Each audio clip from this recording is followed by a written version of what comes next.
It's like we've got 17 folks on here. And first thing we've got is Ann's going to give the invocation, then Paula will speak a minute, and then I'll talk about the organization for today. So Ann, over to you.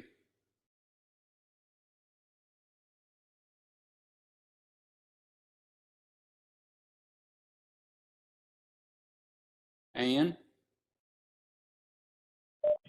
Yes, sir. Sorry, I lost my formal written prayer, so we'll just thank the Lord for this day and for all the blessings He has given us. Please give us guidance and wisdom as we have this meeting. Thank you. Amen. Thank you, Ann. Okay, Paula Gold-Williams, our CEO, would like to address the group for a moment. All right, well, I'll make this very short. Thank you, Reed, for the opportunity to talk to you all today. You know, a couple of things I think I said in the original kickoff. I want to thank you all for signing up for this committee. I really believe that typically when people sign up for work with CPS Energy, it's a huge lift, and our work is there's a lot of it. There's a lot of detail. There's a lot of controversial issues and challenges. No group that really gets affiliated with us really has an easy time. And of course, RAC has a very important interest and mission relative to our rates, which have not been restructured in a very long time. We don't even have documentation. They've been structured like this for forever. I do want to make sure that I, on behalf of our 3,000 employees, tell you we appreciate your flexibility. We do realize that you are entering, you haven't been in position for too long, and here we are talking about a rate case, and I saw the exchanges and the interest. We didn't create this timeline per se. We would have preferred it. We would have preferred you to be in place a lot longer. We would have preferred to get through a lot of other issues. We're not choosing. What's happening is we're forecasting, and we have a gap between everything we're being asked to do, everything we have to do, and the revenue that we currently have allocated under these existing tariffs. So we are short. You know, we're fighting not to be short this year, but we're short. We have a gap. We're assuming that we could get through some type of rate process this year. If we do not, the rate gap just gets bigger and bigger. It's on us. It's on our obligation to prove it up to you and the board and the RAC and the council and every citizen about what we need. And we definitely will be focused on your interest, your input, your feedback, your questions. It's up to us to manage all the stakeholders, and you're an extremely important stakeholder in this process. We really want to know what you think. So I'm here. I've been monitoring from the very beginning. I monitor all your meetings. If I'm not on agenda, which I typically am not, doesn't mean I'm not paying attention. I am. I'm just dialed in virtually and monitoring that way. So I'll keep my comments short, and thank you again. And I'm here. I'm gonna just be in the background, participating and seeing how I could be helpful. Thank you, Paula. Really appreciate the words and the support. Okay, this is our first time to try this approach. We just keep trying, I guess, until we get something that can work. But with the schedule that we're after, we've really got to focus on the potential rate case here. And the way we're going to do it today, and I think everybody needs to understand how much time and effort that Ann and Chad and many others there, including Rudy, had to put in to getting this ready. It's a lot of data, and it's a complicated subject, and it's not intuitive. So we're going to ask you all got the agenda. We're going to ask that you let Chad make his presentation, and I see on there that Julie's also going to be on here, but we're going to let Chad make his presentation because it's a presentation in the format. They introduce the pieces they're going to talk about and then they drill down to them. So if you do like I'm inclined to do, and that is start asking questions too fast, the answer is it's coming. So we need to listen to the whole presentation. Another concern that people have expressed is that we're not given enough time to ask questions, follow-up questions in a process. So today we're going to have 50 minutes, almost an hour set aside to ask questions about what Chad and Julie are going to present. So please don't put your questions in the chat, and that way not all people watch it, and everybody needs to hear the questions and the answers. So just put your name in the chat. I'll keep a speaker's queue here, and when we get to that 50 minutes, I'll call on people in that order, and then we will go to the second topic. We're going to look at 2 steps of the rate process today. We're going to talk about what is the revenue requirement. As Paul said, how much revenue do we need to cover what we have to do for the community? And then we're going to talk about how that revenue is allocated among the classes of customers. And that relies heavily on the 2017 study that was done by Black and Veatch, which you are all supplied a copy of. So without anything else, let's just move right into Chad's presentation.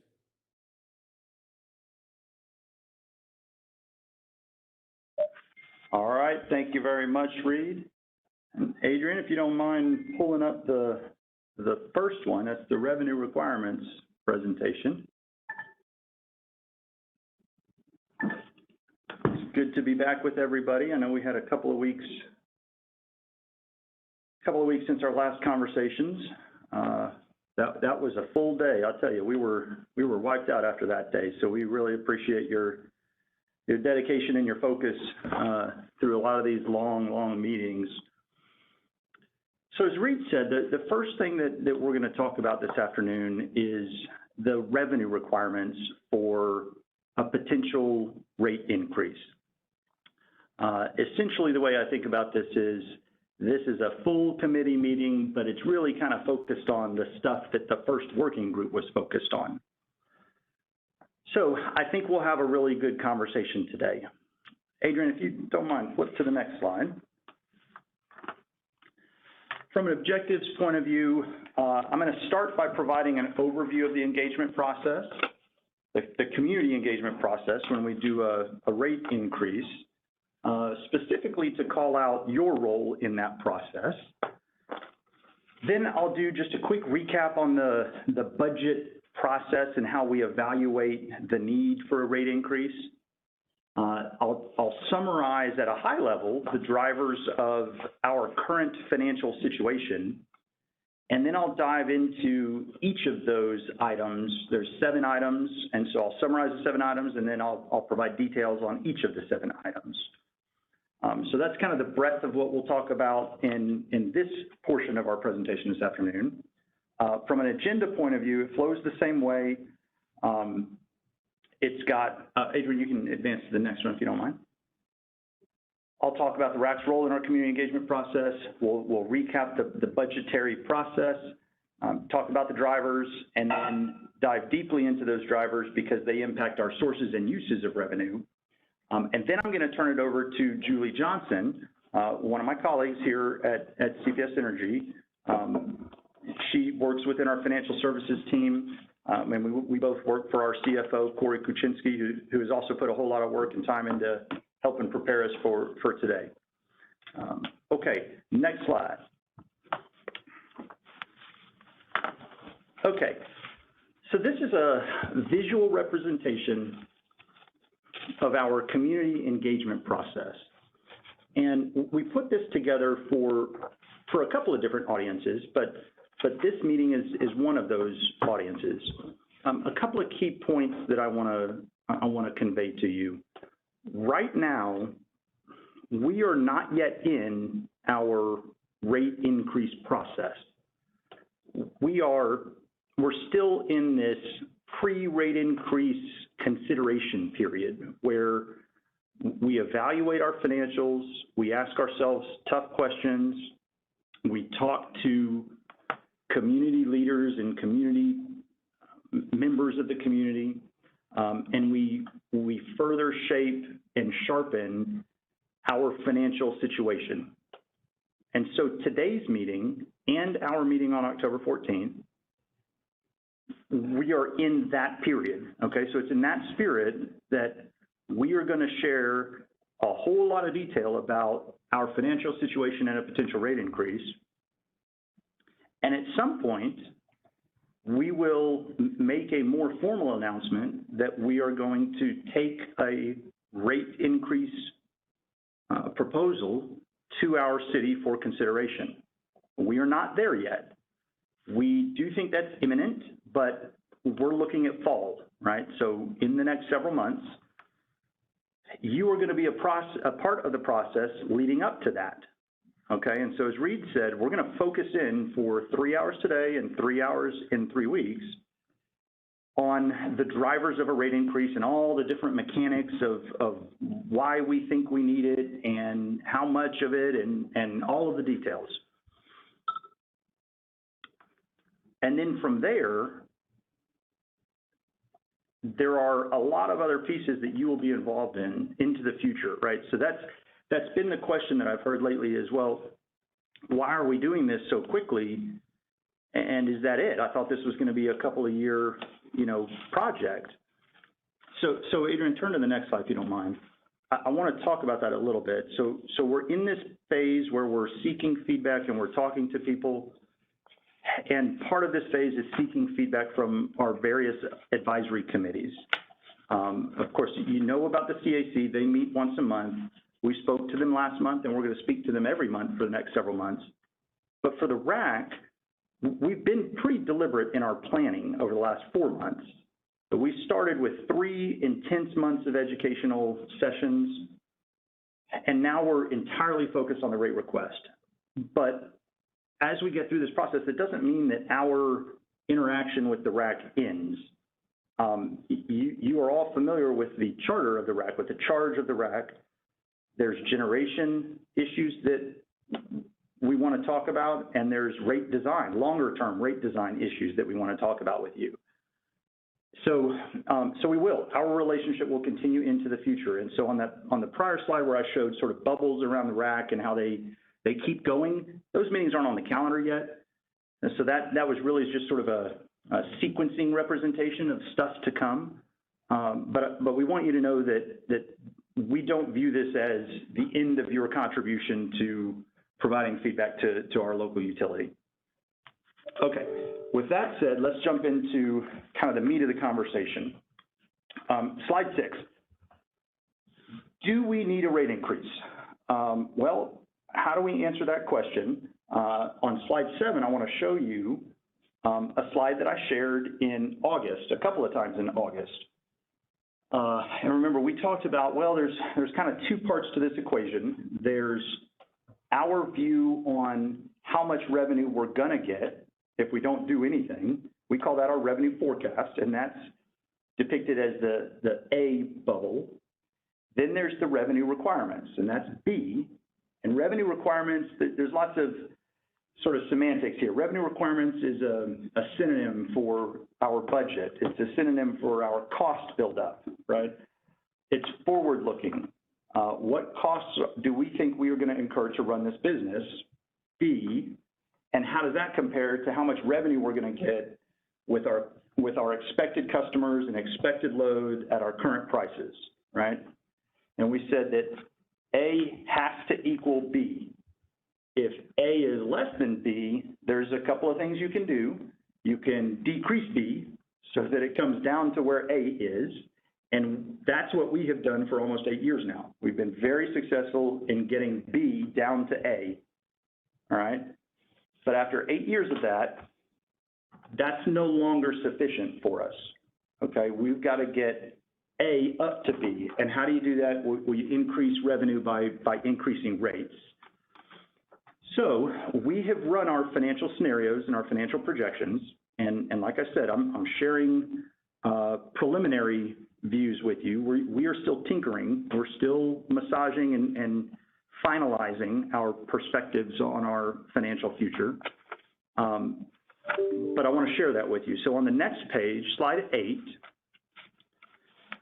this is an updated version of a chart that I showed you a couple of months ago in August, or 1 month ago in August. You can see depicted here A and B, the revenue forecast versus the revenue requirements, and we've said that those always have to be equal.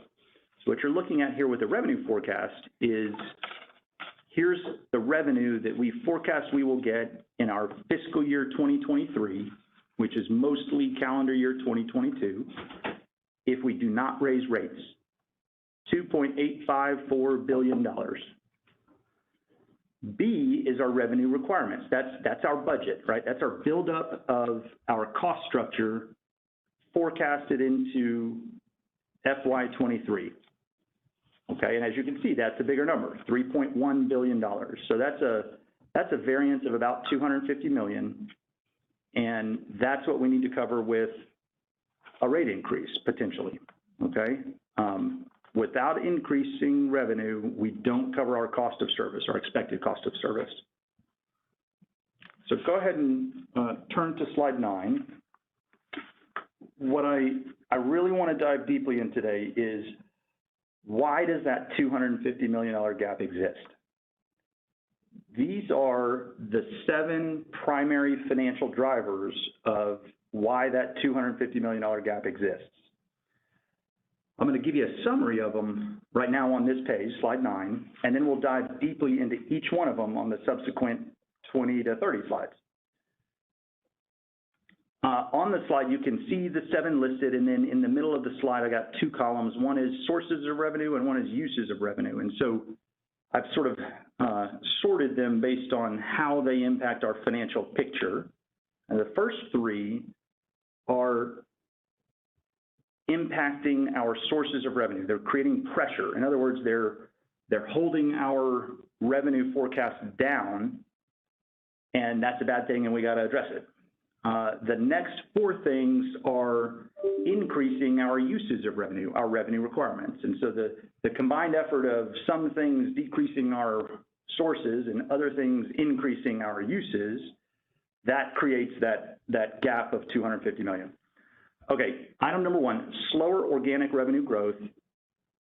What I mean by this is our customer growth, which would typically produce load growth, which would produce revenue growth, is being offset by reduced average consumption per customer. Okay, now that's a good thing because it means our customers they're using less energy, and that's something that we want.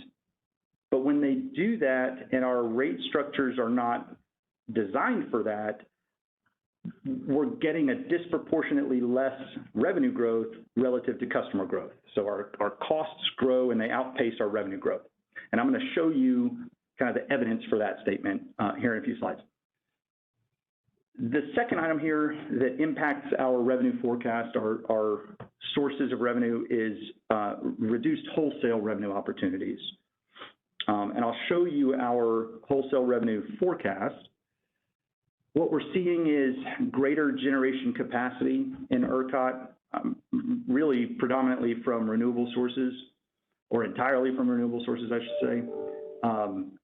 Hey, it's a supply and demand, and so if there's more supply, the demand goes down and the prices go down, right? And so that's what we're seeing going forward. And that's really important because that's an item that we have used in the last 8 years several times to meet our costs. And if that's not available as an option, then that really creates pressure for us. So we'll look at that as well. The third item is receivables that are pressured by the pandemic. And what I mean is we have customers that, have been impacted by the pandemic. They've lost a job or whatever their financial circumstances are, they're in a tight spot because of the pandemic. And that has led to increased receivables, aging receivables, Now, of course, we are in a moratorium on our disconnects, and we've got a strong plan for reaching out to our customers, but we do think this is going to have an impact on what we're able to collect. All right, so it's going to reduce our revenue forecast. I mean, it reduces our ability to collect revenue even at our existing rates. So that's creating pressure, and I'll show you specific numbers around that as well. Okay, fourth item, and now we're sort of transitioning to the revenue requirements side. This is the increasing costs or the increasing uses of revenue. Number 4 is higher operating expenses. And there's a couple of drivers of that, and we'll unpack it over 3 or 4 slides. Number 5 is increasing capital investments. Our capital program typically grows as the community grows, but there's a few other factors that are driving additional investment in capital, and that impacts our uses of revenue. That drives cost. And I'll unpack that and show you that as well. And then the last 2 items we'll cover relatively quickly and can certainly come back to them, but number 6 is the fuel costs associated with the winter storm that we experienced in February. We've paid some portion of those costs, and we are still fighting on behalf of the community the rest of those costs because we don't believe they are legitimate costs that our customers should have to pay. And we have a plan for how those are going to get woven into customer bills.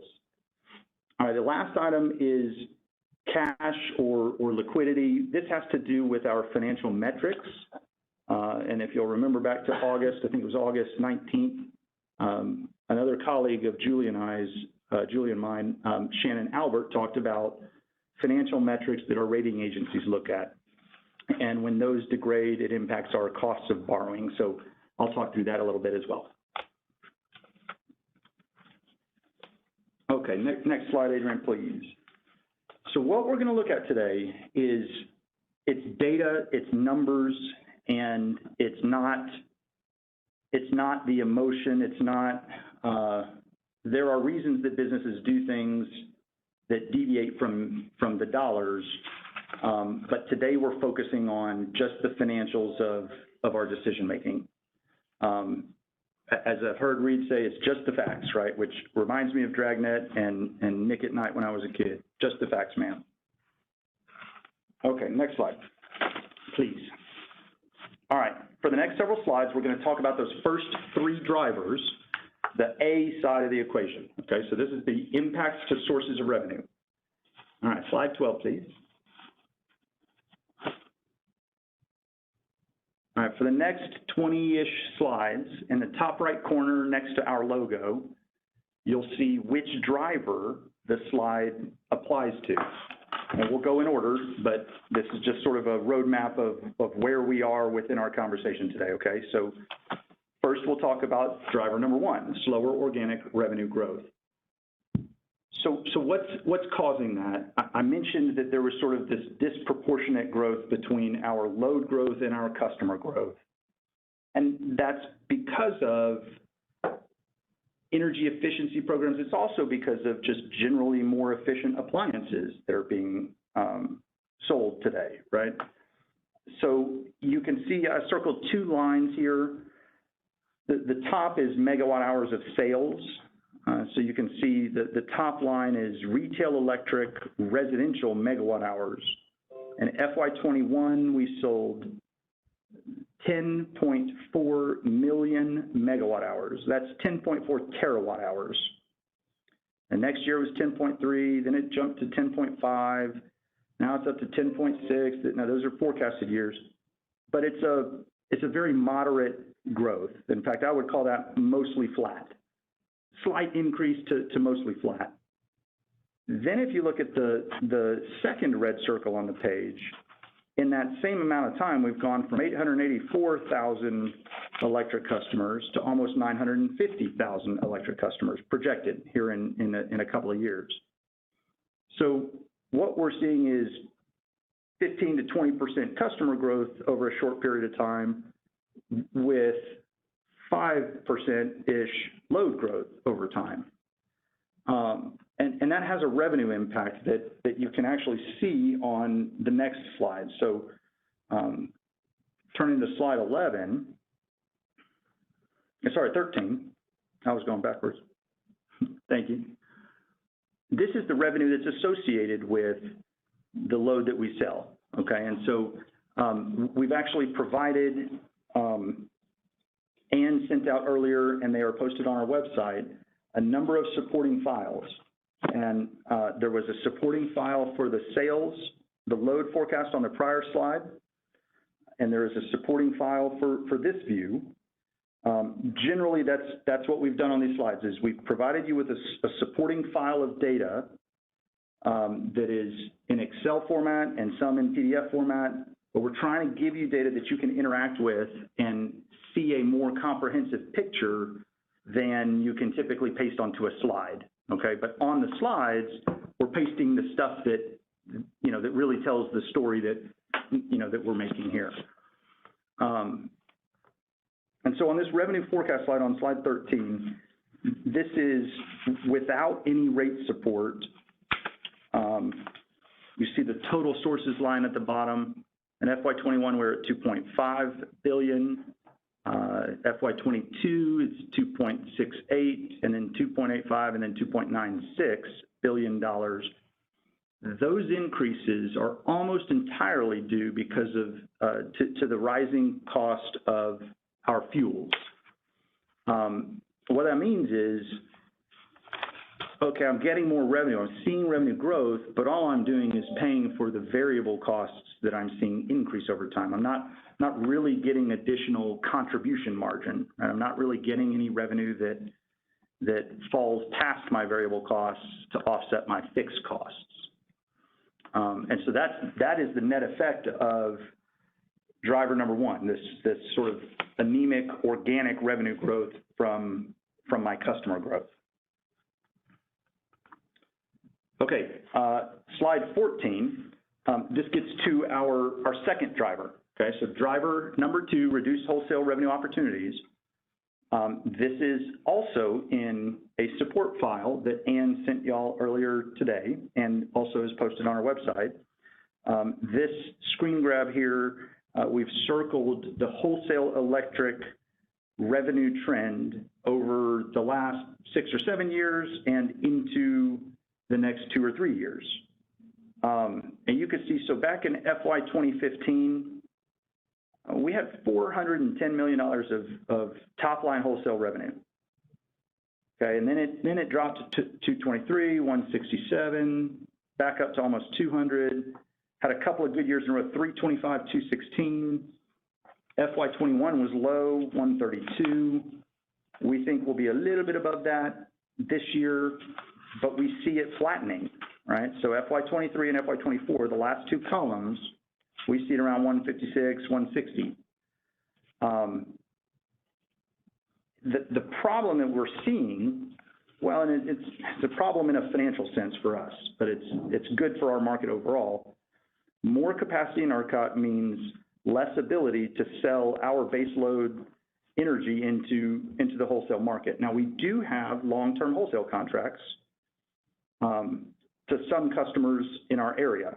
These are generally municipalities that we are supplying wholesale power to, and they turn around and sell it to their citizens.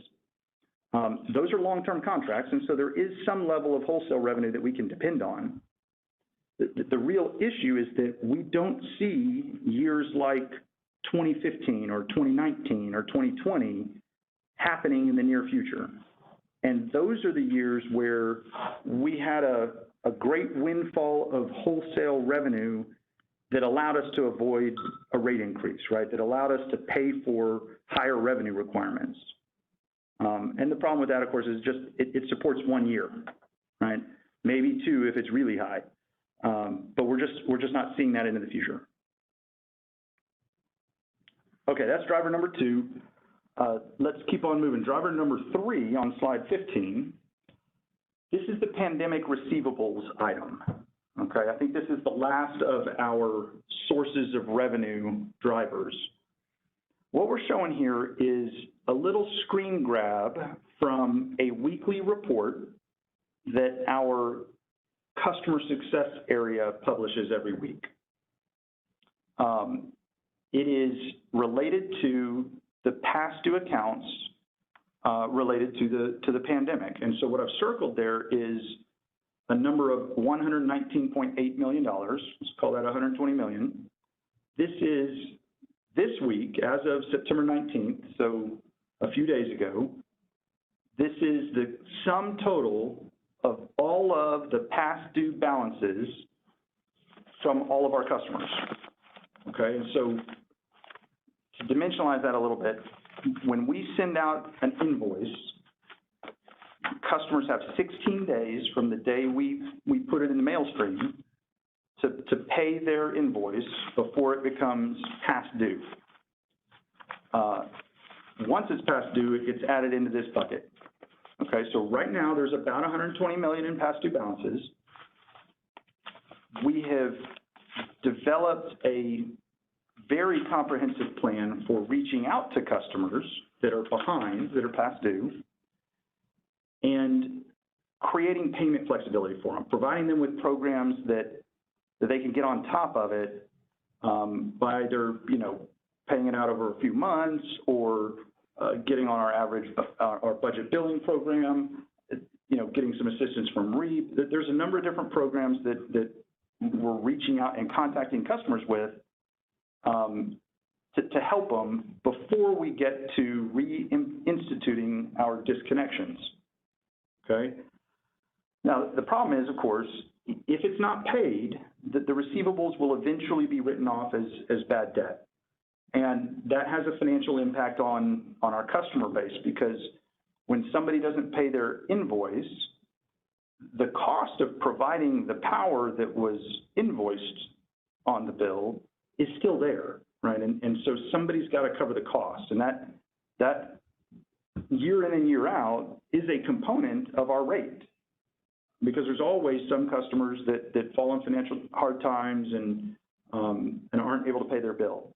But that number is generally pretty low. We're seeing it very elevated right now.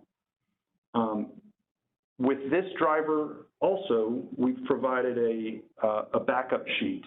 It's the full dashboard that I've kind of screen grabbed and put on this slide. So you can really investigate it and see kind of how all these moving pieces work. But what I want to do now is take you to the next slide and explain how $120 million in receivables could eventually become bad debt.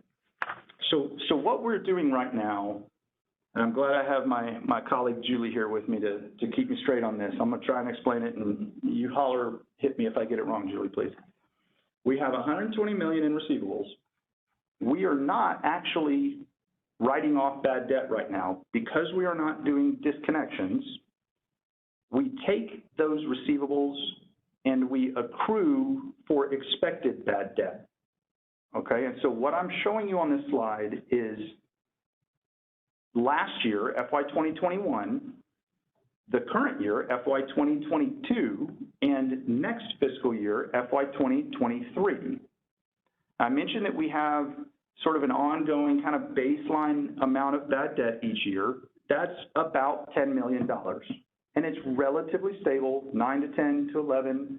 It grows as we get more customers. On top of that, we're seeing an additional $130-ish million in forecasted bad debt related to the pandemic. Okay, and so let me connect the dots for you. On the prior page, when we said there's $120 million in past due balances, we have to take that number and we have to say, well, okay, is that number going to grow? And if it grows, how much of it will eventually be paid off? That's not super easy to forecast, but we actually forecast that all the time. And so our teams are pretty good at it. They use some standard conventions to do the forecasting. And so what we're seeing is about $130 million in eventual bad debt that we have already begun accruing for, related to this pandemic, okay? And so normally, we would build that into our customers' rates, and they would pay for that over a single year or multiple, 1 or 2 or 3 years. But because we are always keeping our eye on affordability for our customers, we've been kicking around ideas internally here at CPS Energy of how we can help, right? How can we provide some relief to that? And we have some accounting tools available to us, and so we're going to take advantage of some of those accounting mechanisms to recover this over a 5-year period. And so that's what the line is, the light blue line on the chart. That's showing how much of this bad debt we are going to build into customer bills over the next 5 years until we've collected all of it. Okay, and it's about $26 million a year. Okay, turning to slide 17, that wraps up our drivers of a shortfall in sources of revenue. Now we're going to transition to the last 4, the impacts to the uses of revenue. Okay, so turn to slide 18. I put together a visual that is intended to sort of depict all of the different moving pieces that go into our financial modeling.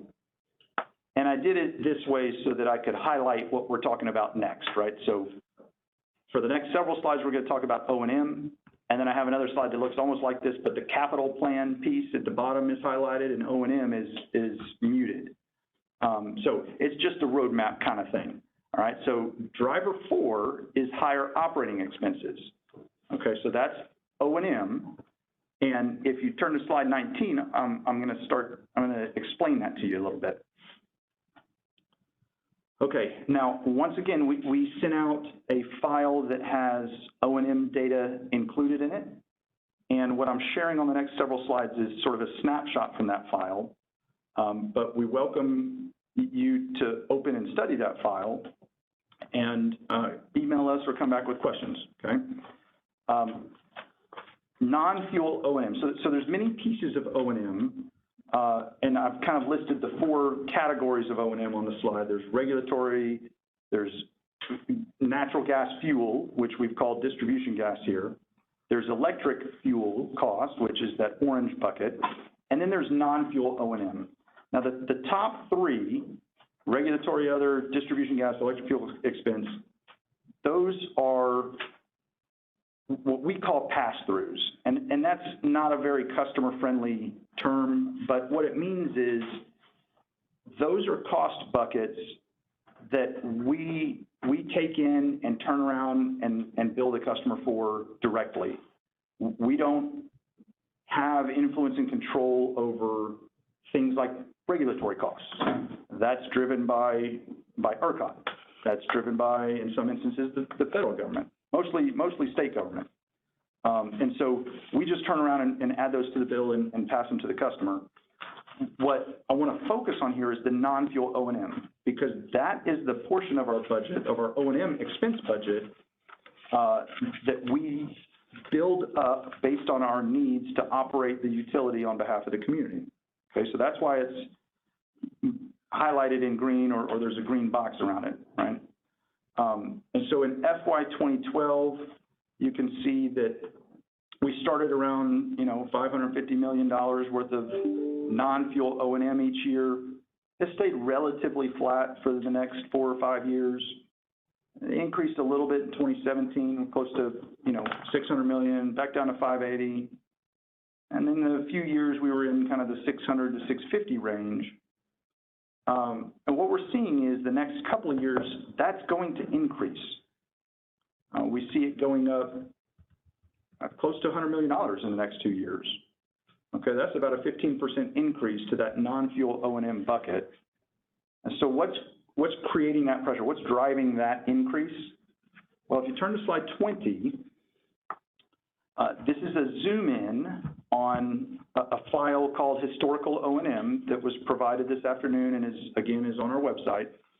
That's a big file, lots of numbers in it, but what we've done is we've zoomed in on a labor expense kind of subcategory within our non-fuel O&M bucket. I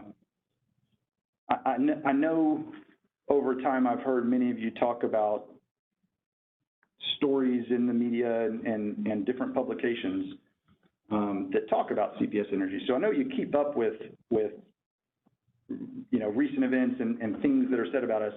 There was an article in the San Antonio Report yesterday that I thought was really good, and if you haven't read it, I'd encourage you to.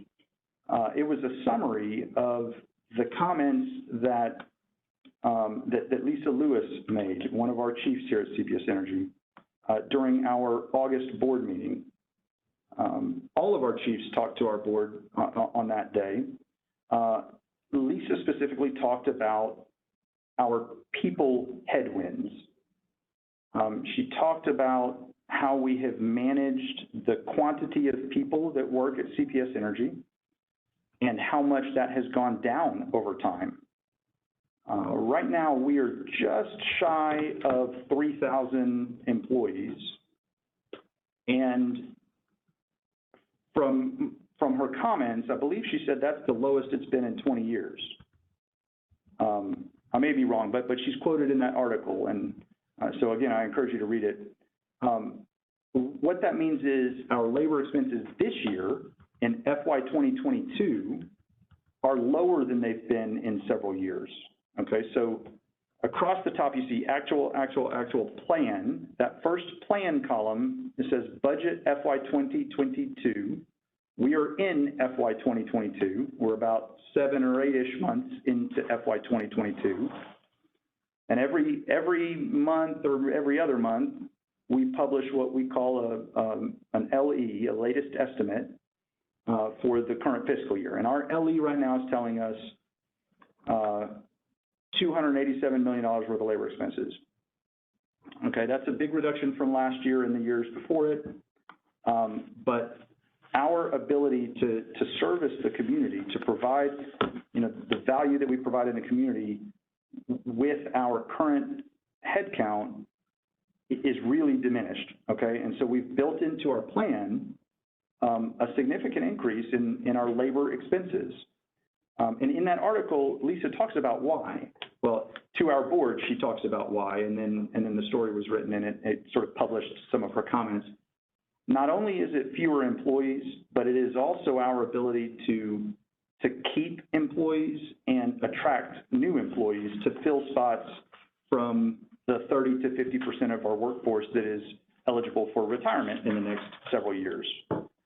And she gave very specific examples of times when we have lost a potential candidate for filling an open position because our labor budget didn't support a competitive pay package for individuals.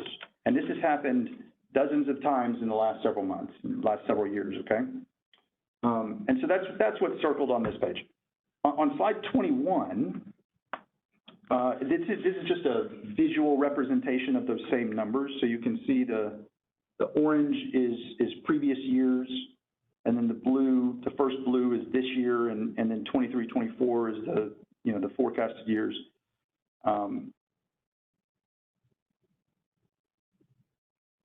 All this is doing is just a visual representation of the data on the prior couple of slides. So let's keep moving. Slide 22. So this is a really interesting view. When you see the number of employees going down at a company, a lot of financial managers look at that and go, hey, that's great. Your labor costs are going down. Well, there is a cost to that. And there is a certain amount of efficiency that has to increase for that to be an okay thing. I love this chart. What this chart's showing is the quantity of employees relative to the quantity of customers.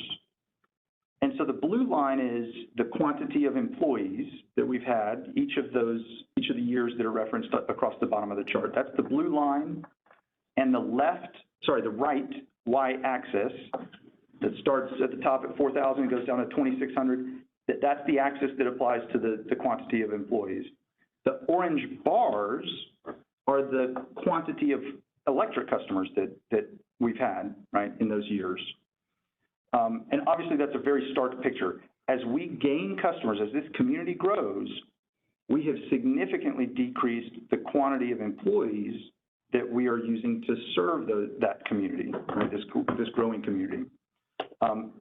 In large part because we've gotten more efficient, but we're at a point where we can't persist at the same level, okay? So that is a big driver of our labor costs within our O&M bucket of dollars, okay? All right, the last slide on this driver is the next one, 23. These are a couple of sort of subcategories of O&M within that other bucket. The big one that you'll notice here is the gray line. This is contracts and services, and this is essentially when we need something done that is not perhaps a persistent project. We'll hire a contract organization to help out. And so you can see on the left in that call-out box that we've given a couple examples, some plant work and some technology spend. Within that, there's some of the recommended actions coming out of the Committee for Emergency Preparedness at our plants. And within the technology space, we are using essentially our billing system, but it's our system it's our ERP system. It has all of the information about our customers, and it's responsible for tracking costs and tracking bills and sending bills out the door. That software package is 22 years old. And that means that we bought it in the 90s. And so I think it's an interesting exercise to think about what were you doing in the 90s, in the late 90s, and what software, did you have on your phone? Did you have a phone? What software did you have on your computer? Were you using Windows 95 or Windows 97? Right? I mean, that's the kind of age that we're talking about here. And we've squeezed every dime out of that software package, and we're getting to a point here in the next several years where the vendor that we bought it from is not going to support it anymore. Obviously, that doesn't work. I mean, we need to continue to have support from a vendor. So there's some dollars built into O&M and in capital, which we'll talk about in a few slides, to alleviate that, to replace that system over the next several years. Okay. So that was driver number 4. Let's keep moving to driver number 5. This is where we get into capital. I'm gonna try and speed up just a little bit. How are we doing on time? I need to speed up? Okay. Yes, sir. All right. Driver number 5, increasing need for capital investments. Go ahead to slide 25. I wanted to underscore how important capital is in our business. So what you can see on this page is sort of a list of the different types of assets we have, and 75% of them are capital assets. Right? Those are assets that we either built or purchased with capital. Okay, so it is a very significant part of our financial story. Next slide, please. On slide 26, what we're showing is our capital plan. Okay, so it's the last 10-ish years and the next several years. And I've circled the next couple of years, right? Our forecasted years for FY 2023 and FY 2024. Our capital budget that we are building is close to $900 million next year and $960 million the year after that. And that's compared to about a $650 million budget over the last 10 years, right? These increases are driven by, well, we've listed some of the projects on the left, and you provided the whole budget book? Yes, sir. Okay, so she sent out a book that we publish every year on our capital plan that is a very thick book, and I encourage you to read through it. And Julie is going to talk about kind of the categories of stuff that's in that book here in a few slides. Before we get there, though, I want to talk about why does capital matter. On the next slide, on slide 27, so sometimes people think about capital as, well, capital doesn't matter because it's not an expense. It doesn't hit your flow of funds. It's not in the financials. Well, it is, and here's how. Capital is in there, but it depends on how it's funded. And I think you all are aware, we fund a portion of our capital plan with bonds, with debt, and a portion with cash. Now, it's roughly 50-50. Sometimes it's a little bit different than that, but for the most part, and for the simplicity of this conversation, it's 50-50, okay? When we fund capital with debt, 50% with debt, we issue bonds, and we incur interest costs over time, and of course, the principal eventually has to be repaid. And that is repaid using revenue, okay? So even if we issue bonds or debt, it does create a need for cash flow, okay, that has to be built into our rates. The bottom bar there is cash funded, roughly 50%. So if I've got a $900 million capital plan, I need $450 million in cash to fund my capital plan. That comes from our repair and replace account. We had some conversations with one of the working groups 2 weeks ago about the repair and replace account. And I want to just underscore, that's what it is. It's a big cash account that we use for capital investments. And you can see from the prior slide, we have a significant need for capital investments each year. Okay, so ultimately the capital plan has to be funded by revenue, and it depends, you know, the implication of that depends on whether it's debt or cash. Okay, slide 28, it's just a tabular representation of the capital plan that I showed in chart form on a couple of slides ago, but I want you to mentally circle the number 476,648, okay? That's second to last column, so FY 2023, and then down two numbers, the total funded with debt for FY 2023, okay, 477 million, okay, if you round it. All right, now I'm gonna come back to that number, so just kind of keep that mentally in your head, okay? All right, that's slide 28, that's our fifth driver. Let's move on to our sixth driver. Okay, so this is Winter Storm Yuri fuel costs.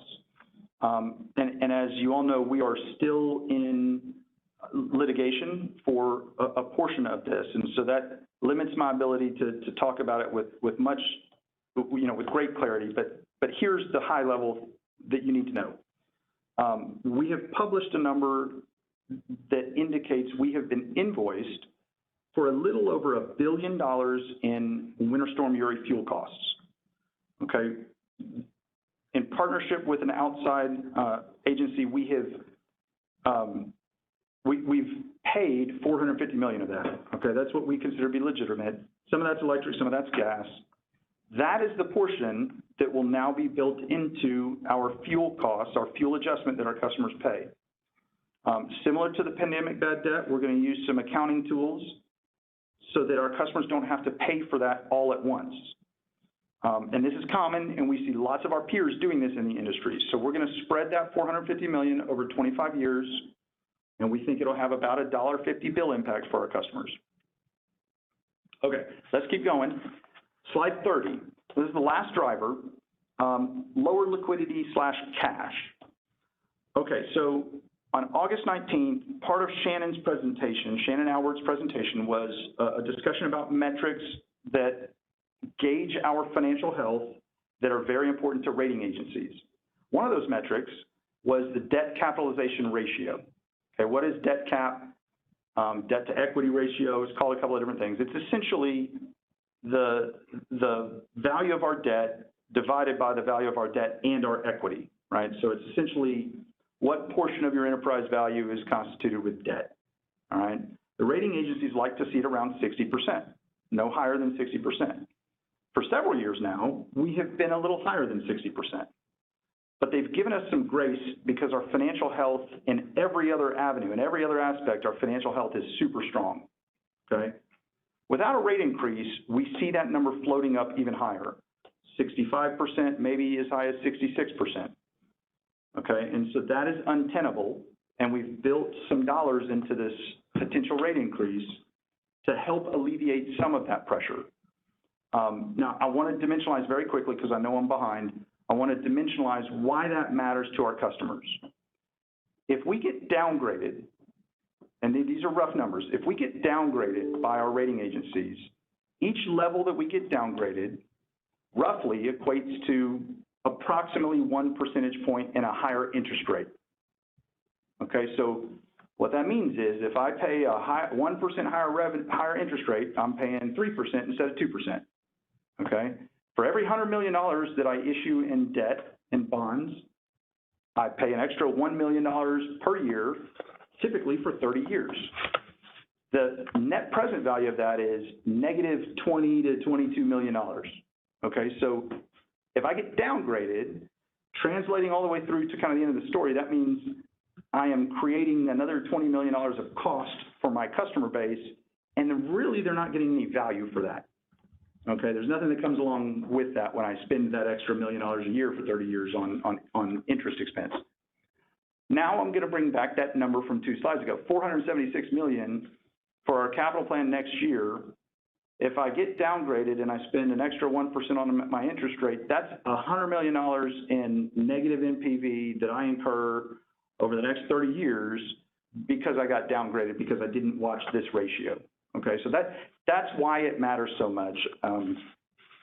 Okay, so what does all this mean? Those are the 7 drivers. If you turn to slide 31, I've recapped the drivers. We're still estimating here because we're still refining, but collectively we think that the rate increase associated with this will increase bills by about 10%. Maybe a little less, maybe a little more, but approximately 10%. But what do we get for that? On slide 32, it equates our equation here, right? Our A equals our B.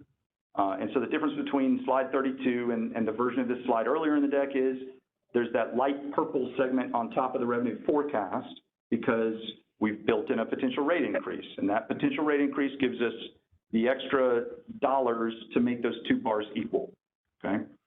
Slide 33 is, at a super high level, this is kind of just a dimensionalization. Like, what does 10% mean? Well, it depends on you know, your bill.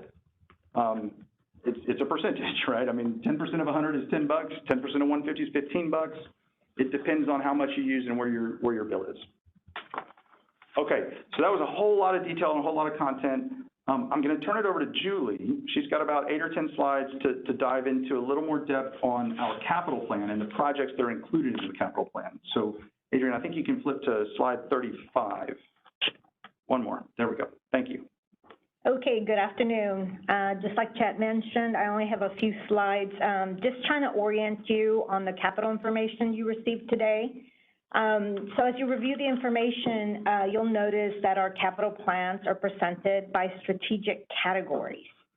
So all capital projects in our plan are categorized into one of these 6 categories. They're based on a primary driver for the project. And so I'm going to read through these pretty quickly, but we'll review each of them in the next few slides.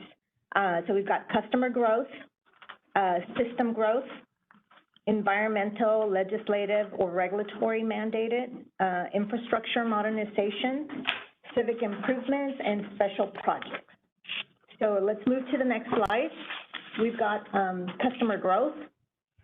So projects in this category are associated with just adding, you know, individual gas and electric customers, new subdivisions, new commercial and industrial installation, or just replacing existing gas and electric meters.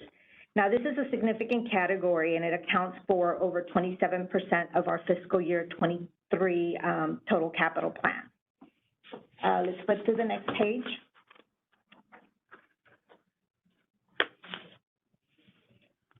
So on this slide, we have system growth. These projects in this category, they're associated with just growing the infrastructure needed to accommodate growth in our area. It'll include items such as new substations, and then just purchases of infrastructure needed to accommodate that growth. This category is also significant and accounts for over 18% of our total capital budget in fiscal year 23. Next slide. Okay, so this is environmental, legislative, or regulatory mandated. So these are projects that need to be completed between a kind of prescribed time frame to meet certain kind of mandates at this point. So these type of projects can be federal, state, or cut mandates, or just mandates by local ordinances. This category accounts for 6% of our fiscal year 23 capital plan. Okay, next slide is infrastructure modernization. And so this includes projects to repair, refurbish, or replace infrastructure during its useful life. It'll include projects such as, pole replacements, transformers, gas lines, or computer systems. This category accounts for more than 38% of our total capital plan. Included are all of our overhead and underground emergency replacements and the replacement of gas steel lines.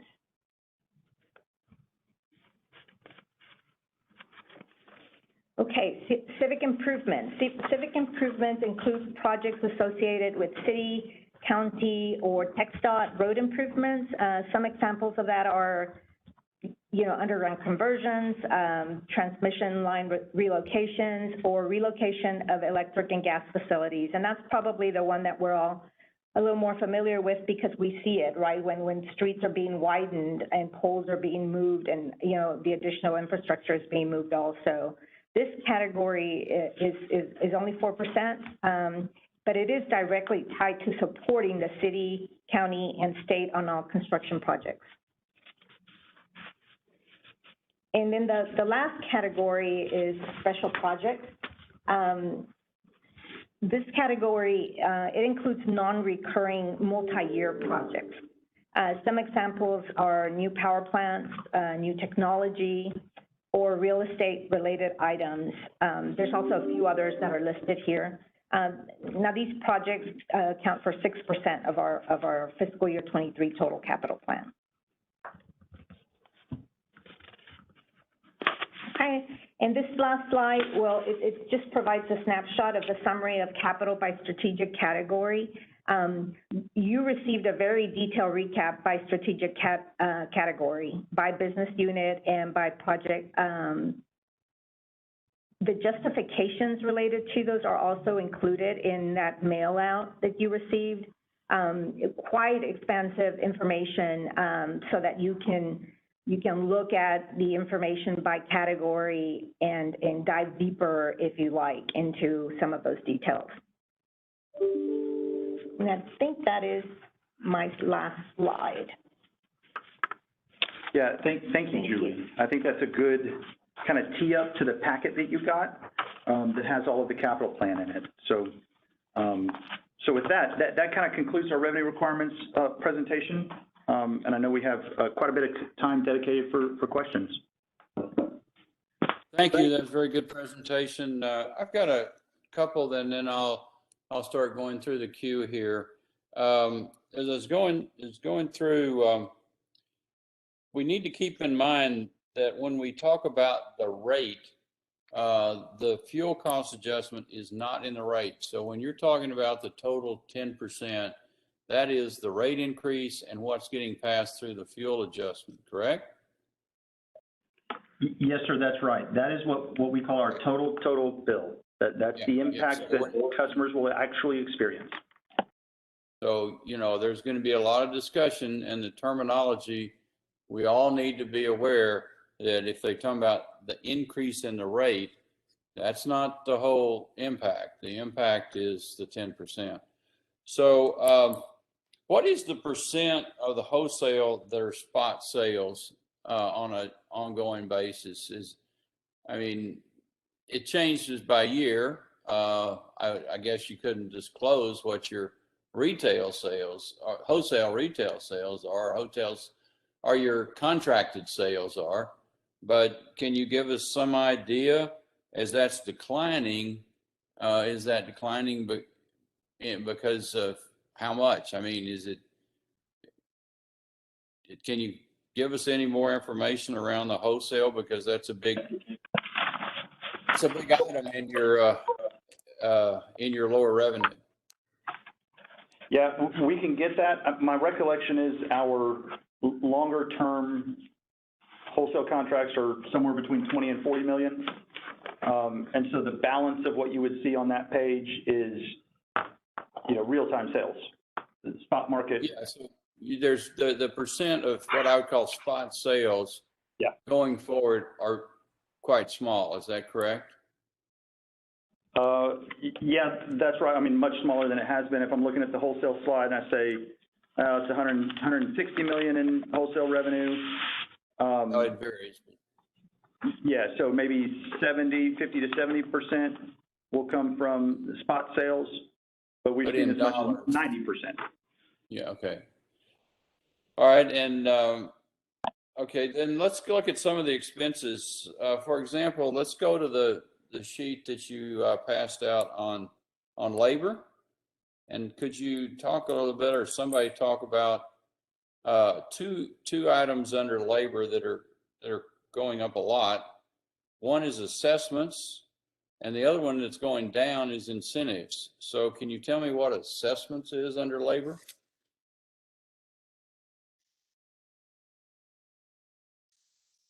Give us a sec, Reed. Sure.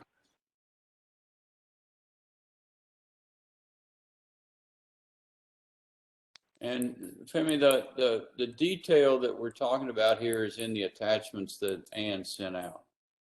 So y'all can all look at those. I know we didn't get them until just recently because they've been working really hard on these, but I do hope that people will look at these expenses over time. So Reed, we're digging into assessments. We've got a few folks into the room. We're trying to get that answer. I can tell you the labor incentives, that is our employee incentive program. Okay, that's our variable compensation. And that's zero going forward, right? That's right. Okay, so you're projecting no incentives, bonuses or what going forward? That is correct. Okay. Also, in outside services, there's a couple of categories there that really are kind of going up, like general miscellaneous and consultants and professional. Those categories are going quite fast. If you can't answer now, that's no big deal. But let's try to get people some understanding of those costs, because while your labor is going up on fewer employees, or you maybe need to increase your labor numbers, your employees, those outside expenditures for, I assume, labor seem to be pretty high. Another question that we really need to focus on is on capital. And I think if you can look at if not now, maybe in a subsequent time, if you look at infrastructure modification, I mean, we've got huge jumps in 2023 and 2024, which are really 2022 and 2023. We've had kind of a more or less stable number there for several years, between 300 and 350, and it jumps, and these are in millions, I assume. There's no zeros I should be adding. So it goes 314, 344, and 395. Pretty good jumps in those.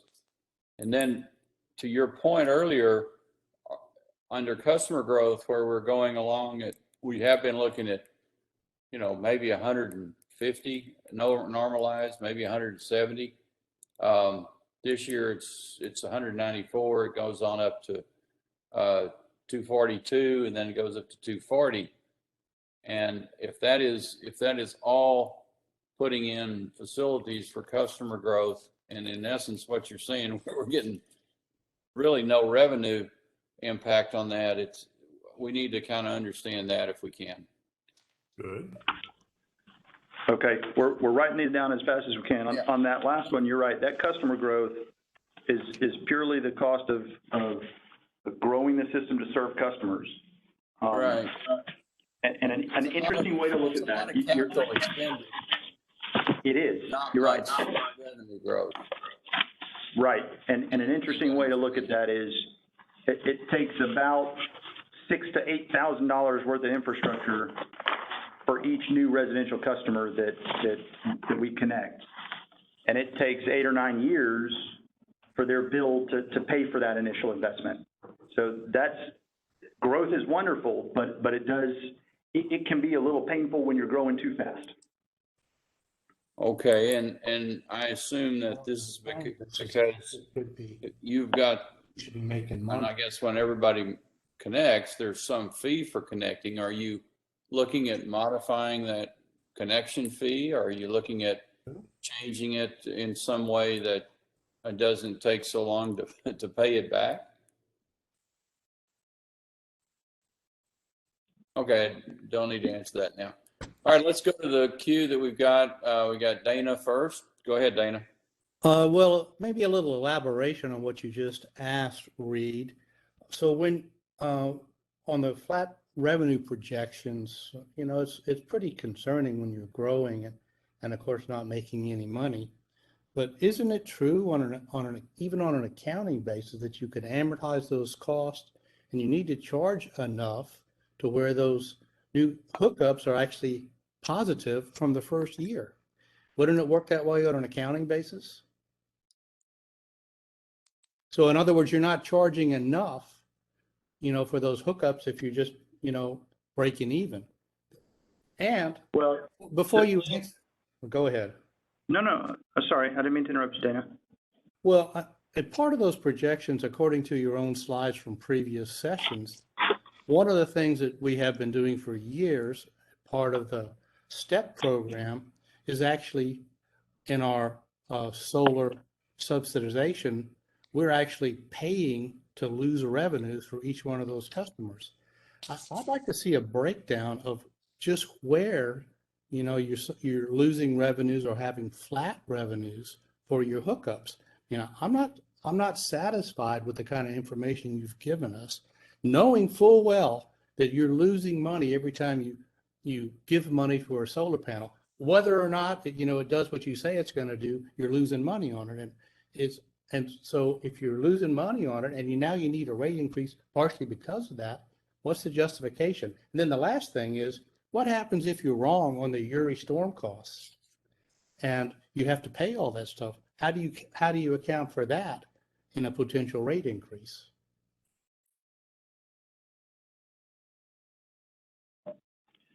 So Dana, I'm going to answer try and answer the first part, and then Corey, our CFO, is going to chime in on the Winter Storm Yuri question. You know, the issue of are they not paying enough? Why does it take so long to pay back? Well, yeah, that's one reason why we need a rate increase. Having said that, I mean, that's the model of a utility, is we make fixed cost investments and then we recoup that over time. Well, I mean, I don't want to interrupt you there, but you know, what Reed was talking about, if you can't recoup it on an accounting basis on the hookup, you need to charge a higher hookup fee. It has nothing to do with a rate increase. You need to charge a higher hookup fee. Then that number becomes a positive number every time you hook up a customer. Or why hook them up? Hey, I'm gonna just jump in a bit. I know that you all are asking great questions. We're not gonna probably be able to get to them all, but we're gonna keep it being available to you all. I think the one thing that maybe I can do to be helpful is $6,000 it's like also thinking about when the nation puts in roads. And so when they put in roads, it's really, really expensive to put in roads, and you can't make all your money back immediately. I mean, even toll roads are almost emotional in Texas, right? Because people don't feel like they should necessarily have to pay tolls in the state of Texas. I think the point that we're really trying to say is we are able to take the costs and amortize them over time. There's depreciation.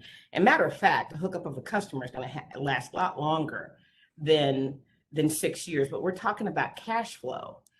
And so I don't think any utility in the nation, or probably the world, takes that $6,000 investment and tries to make the customer pay that type of recovery from a cash flow standpoint.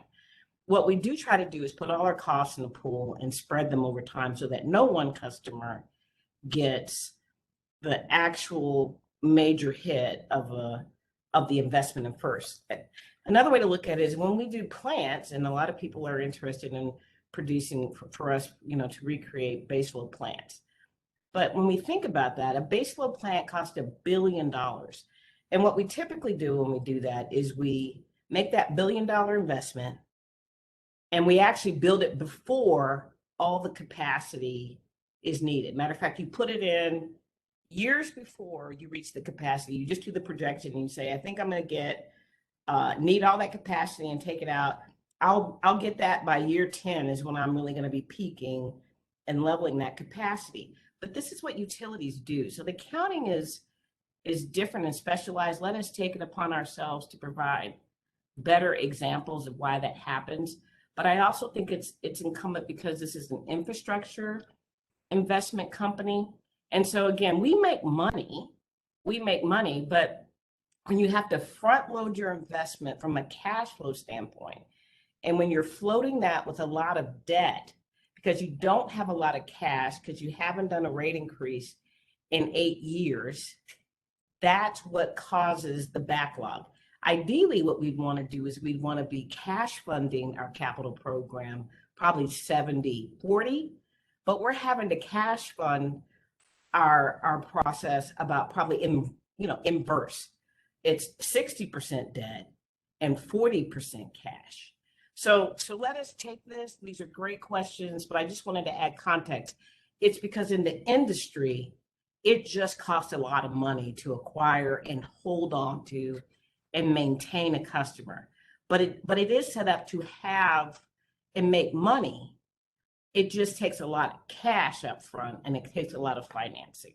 So let us take this back and try to have better examples and show you, but there is no way that a brand new customer could afford to cash fund their investment, and no utility would do it, and we can't do it like that.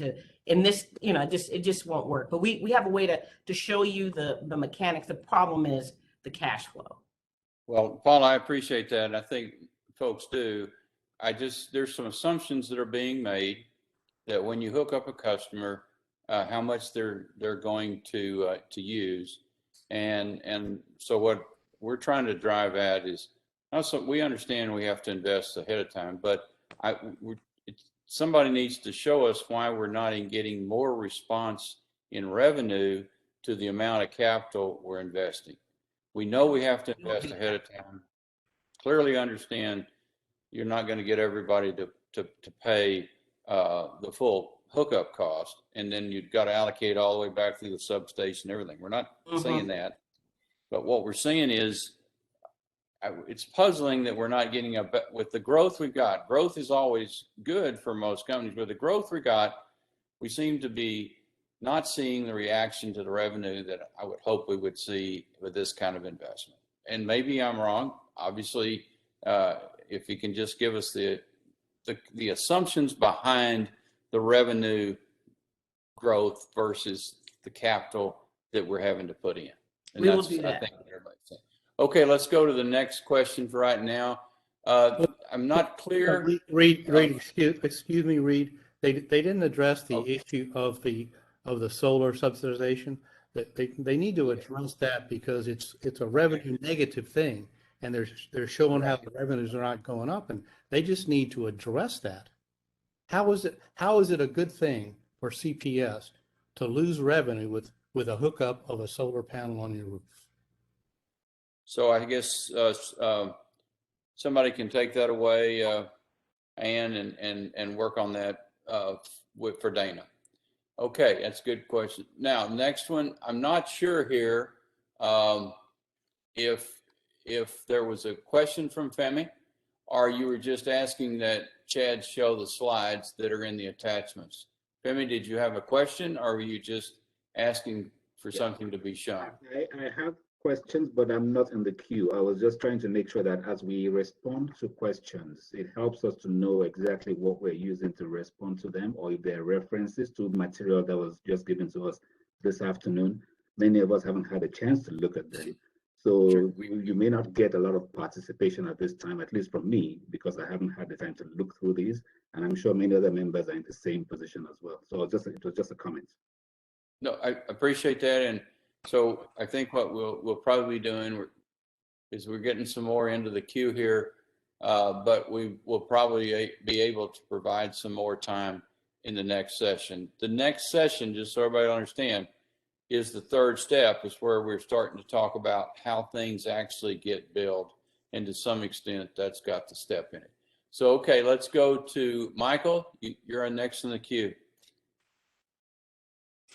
Yeah, I've got a couple questions. One of them is actually bringing up a question from last time, and I don't suspect it's going to get answered today, but I just want to re-queue it up, and it relates to the things Dana was just asking, and that is we judge these benefits of the STEP program by these utility cost tests, the UCT, but that number that's published for these different programs combines the avoided fuel cost, which is a benefit to customers, and the avoided plant capital cost, which is a benefit to CPS. And I had asked if that could be recalculated into two different UCTs, so we can see how much benefits going to the customer and how much benefits going to CPS. I think we need an understanding of that to make decisions about these STEP programs in the future. To bundle those together, we have no idea, how much CPS is really benefiting from these programs. Because we don't know how much of that avoided cost is benefit to the customer as opposed to benefit to CPS. So I asked this last time, and I followed it up with an email and thoughtfully described my question. But I'm not hearing an answer yet, so I suspect that Michael, just hasn't been put together Michael, yet. this is Ann. We did get your questions, and we have sent them over to Rick Luna and to Drew Higgins, who I think presented once before on the STEP program. They're the ones that lead the program, and they are working on an answer for your questions. Hopefully we will be able to get them out to you in the next week or so. But yes, sir, we did get your questions, Okay. and we are working on them and to get that split for you. So yes, sir. Awesome. So I think that's important information. Michael, I know you have another question, and I'll bring it right back to you. But let me break in here and talk about where the group is going to be working on STEP. As I understand it, in this rate increase, STEP is not part of the discussion because it's been extended by the board for another. Remind me, someone, how many months? So, but after we finish this case, we will spend, as a group, we'll spend quite a bit of time, I'm sure, talking about STEP and other items, but as they're looking at their Flex STEP program. So your questions are, and getting your answer is very important, and I'm sure they'll do it. What's your next question, Michael? Okay, my next question is definitely more related to our discussion today with projected load growth. I'm just curious. I know the federal government has a lot of mandates or plans to shift to the use of electric vehicles. So a large percentage of our vehicles are going to shift from gasoline to electric. So I'm wondering if in our load growth projections, both peak and total usage, if we've incorporated that shift at all. I know it's hard to figure out what that really is, but I'm just wondering if CPS has tried to incorporate the projected shift to electric vehicles into our future needs, and also Michael? our projected revenues, because that's a revenue opportunity if people are charging at night when we have extra capacity. The answer is yes. That is built into our load growth forecast. I mean, I don't have the breakout of it here in front of me, but we can certainly get that. Yes, it absolutely is built into our load growth and revenue forecast.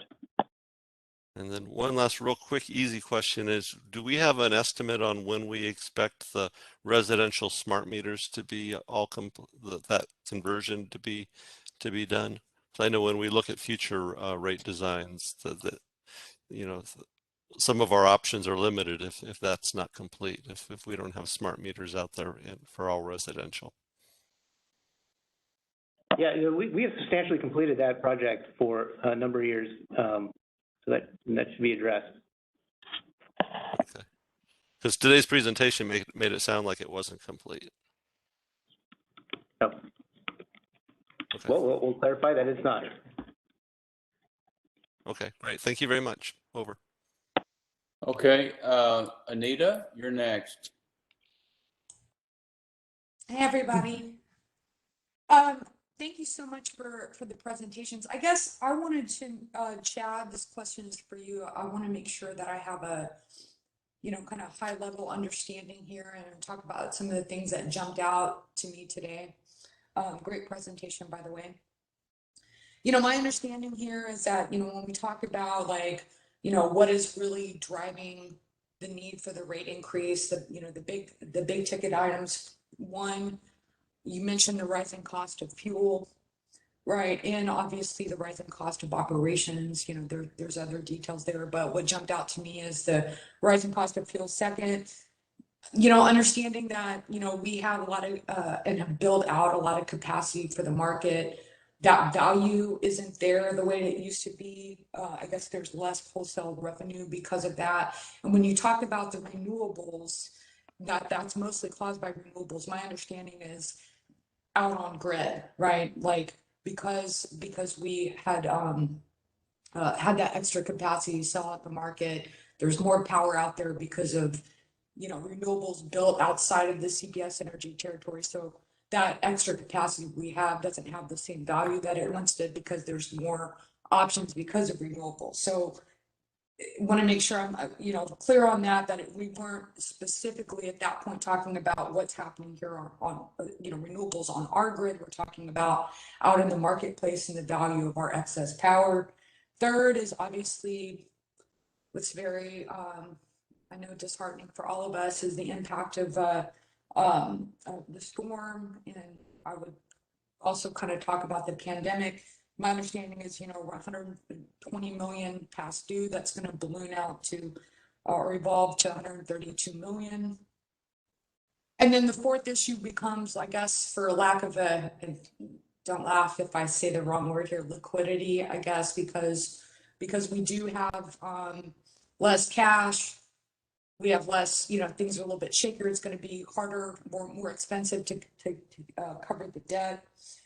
So I guess with those type of understanding of those things that jumped out at me, I'm going to go back to, I know that STEP is not a part of this. I'm not going to talk about STEP specifically, but I want you to talk a little bit, or I'd like to see more information about, just to back up real quick, Femi, if you're out there, I know you can hear me, Femi mentioned this, I think at our first meeting, and it was something that I think is very important. And that is, looking at things in terms of our short-term and long-term expenses. We have our short and long-term expenses and really like investments, kind of like where we're going and why, how the utility and our power markets are being reshaped, and that the way that we did things in the past is not going to be the way that we are going to do things moving forward, because the market is changing, technology is changing, and some of that historic value proposition is not there anymore. So, back to looking at the role of conservation as a more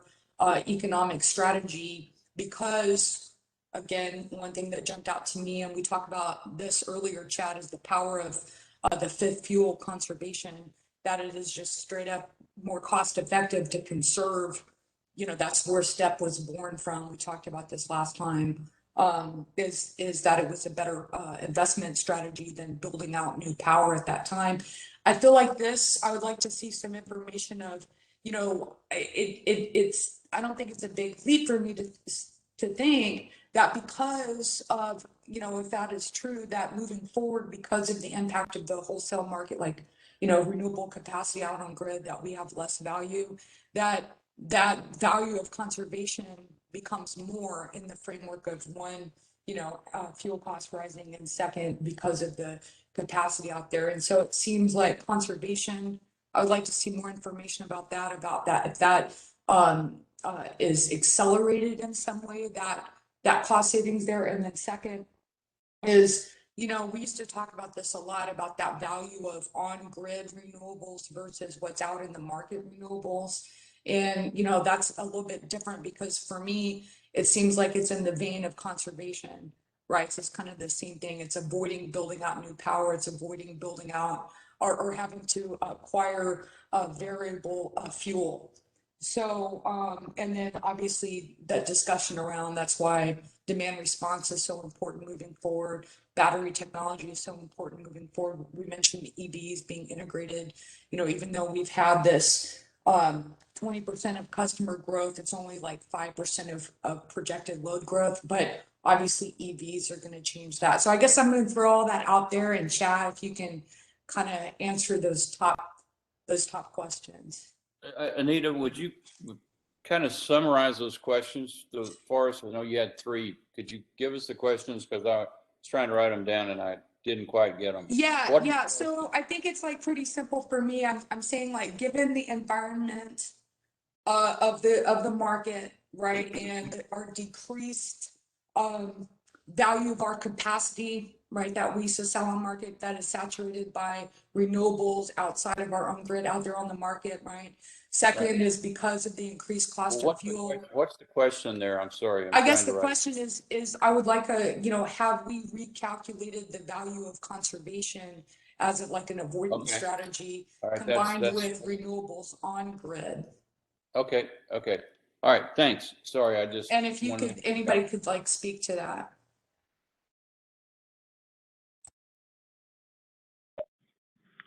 Anita, thank you so much. There's a lot of insightful questions, and I got to say, you seem to think very highly of my ability to answer a question in real time. So thank you for that, Faith.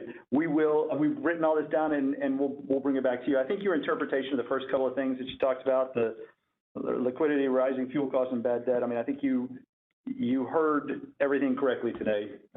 Just to kind of confirm your comments on that one, but we'll get back to you on the value of conservation. Hey, Chad, if I could, before you go on, just to give a little bit of context to some of the questions that have come up. So, questions about, can you break out the UTC, the return on the investment on programs, basically is what that is. And can we debundle the benefit, the cost of the program and the benefit, and break it out away from what CPS Energy benefits from and what customers benefit from?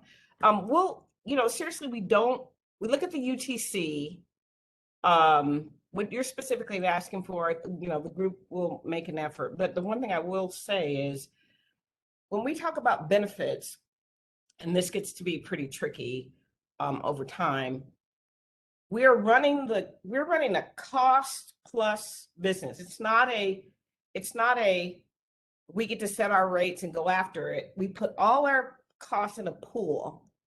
And in the regulatory accounting perspective, as Chad showed, we spread all our costs out as best we can. We don't run promotions. We don't say, I want a new customer right now, so I'm going to give them 50% off. When you go to the competitive market, you find that. We don't do that. We say, all we're trying to do is drive our costs down, and then we try to make them level. When there's no adjustment, as Reed indicated, there's a difference between fuel adjustment that just flows through, and there's no adjustment in the tariff. Those tariff rates are set regardless of what is happening in the pool cost. When we talk about value, like what's the value to CPS Energy? Okay, like for example, the value of STEP, big picture is, when we let a customer make an individual investment in their home and we support it with money. So we give them money to help them put solar installation in their home, or we pay for weatherization. When we do that, we're moving it from an investment in a plant and that we capitalize, and we give it to a customer that they utilize. It's their investment. We don't have a stake in that asset anymore. So it's sunk cost the moment that we do it. The benefit we have is everybody says we still pay $70 million over years, but you're not paying $1 billion potentially 10 years in advance. And so your cash flow is what you're saving. You're modifying and your borrowing rate and your interest rate. Now, we automatically take that savings and throw it back in the pool of cost, because whatever we can to lower that cost and cash flow is in there. But it's going to be a little bit hard. We're going to try to do it. But some of the value that you see won't be the cash value. It will be avoided cost versus the cash value of just having a lower cost of operations. And so, this gets gets into some of the things that Anita, you're talking about. There's a value of the value of investing in solar over time is to bring down the price of solar. And when you bring down the price of solar, it benefits the entire industry because we can no longer just easily do another coal unit. Even if we wanted to do a coal unit, the regulatory costs are going to be astronomical. And so you have to keep moving those products along. And what the utility does is it takes the big pool of cost that we have and we make little ventures into the industry, sometimes big, but they're not the biggest, to help bring the price of that entity down. So we need to do a good job of telling you this is not an insurance company or HEB or even a gas company. This is a regulated utility that looks at costs differently and looks at investment differently. Some of that will rush to the bottom line and it'll be easy to see in terms of our cash requirements. Some of it will be value and not cash requirements. Some of it's timing. So again, that's on us because we live with it all the time and it makes sense to us, but great questions. But I want to make sure that when you see some things in value, it does not mean that those are cash outlay benefits to us. Thank you, Paula. Okay, the next question is Eloisa. Thank you. I really appreciate Anita's question, and I am excited to, explore that a little bit further in the future. And I also really appreciate the thinking about the trajectory for EVs in the future and what that's looking like, considering even the infrastructure bill and things coming out of the federal government. My question is slightly different. And it may be overly simplistic, but I really want to make sure I'm understanding the customer growth, because it accounted for, I think, 27%. And I know that there are some things that in that customer growth that are, it's our growth of customers, number of customers, is growing faster than the return or the usage, right, of these newer homes and newer buildings are being built more efficient, and there are incentives to support building in that way. But I realize that it's also supporting infrastructure that is very suburb focused, and so that suburb requires, it's not as dense of infrastructure, so that infrastructure is costing more per mile than it would be in less dense communities or less dense areas. And so I want to know if that is actually true. And so the reason I say that is because I'm thinking about obviously who is impacted the most by these kind of the growth. And so I know that we all in all these different ways we're showing where we are all ultimately responsible, and we will all pay for, like the bad debt. But I'm also capturing this in the growth. It seems like there's a return. It'll be 9 years before that actually is recouped for the new growth. But I'd like to better understand how much is actually going towards the newer growth, newer development, and what that impact is on communities that obviously are not having their systems, they're not using any more energy, they're still in the same location. So what is that impact on the normal resident who is not part of this new growth? Hey, Lisa, Corey. Sorry, go ahead, Reed. No, I just thanked her for her comment because it's a good question, and I guess it's all up to y'all to give us the direction here.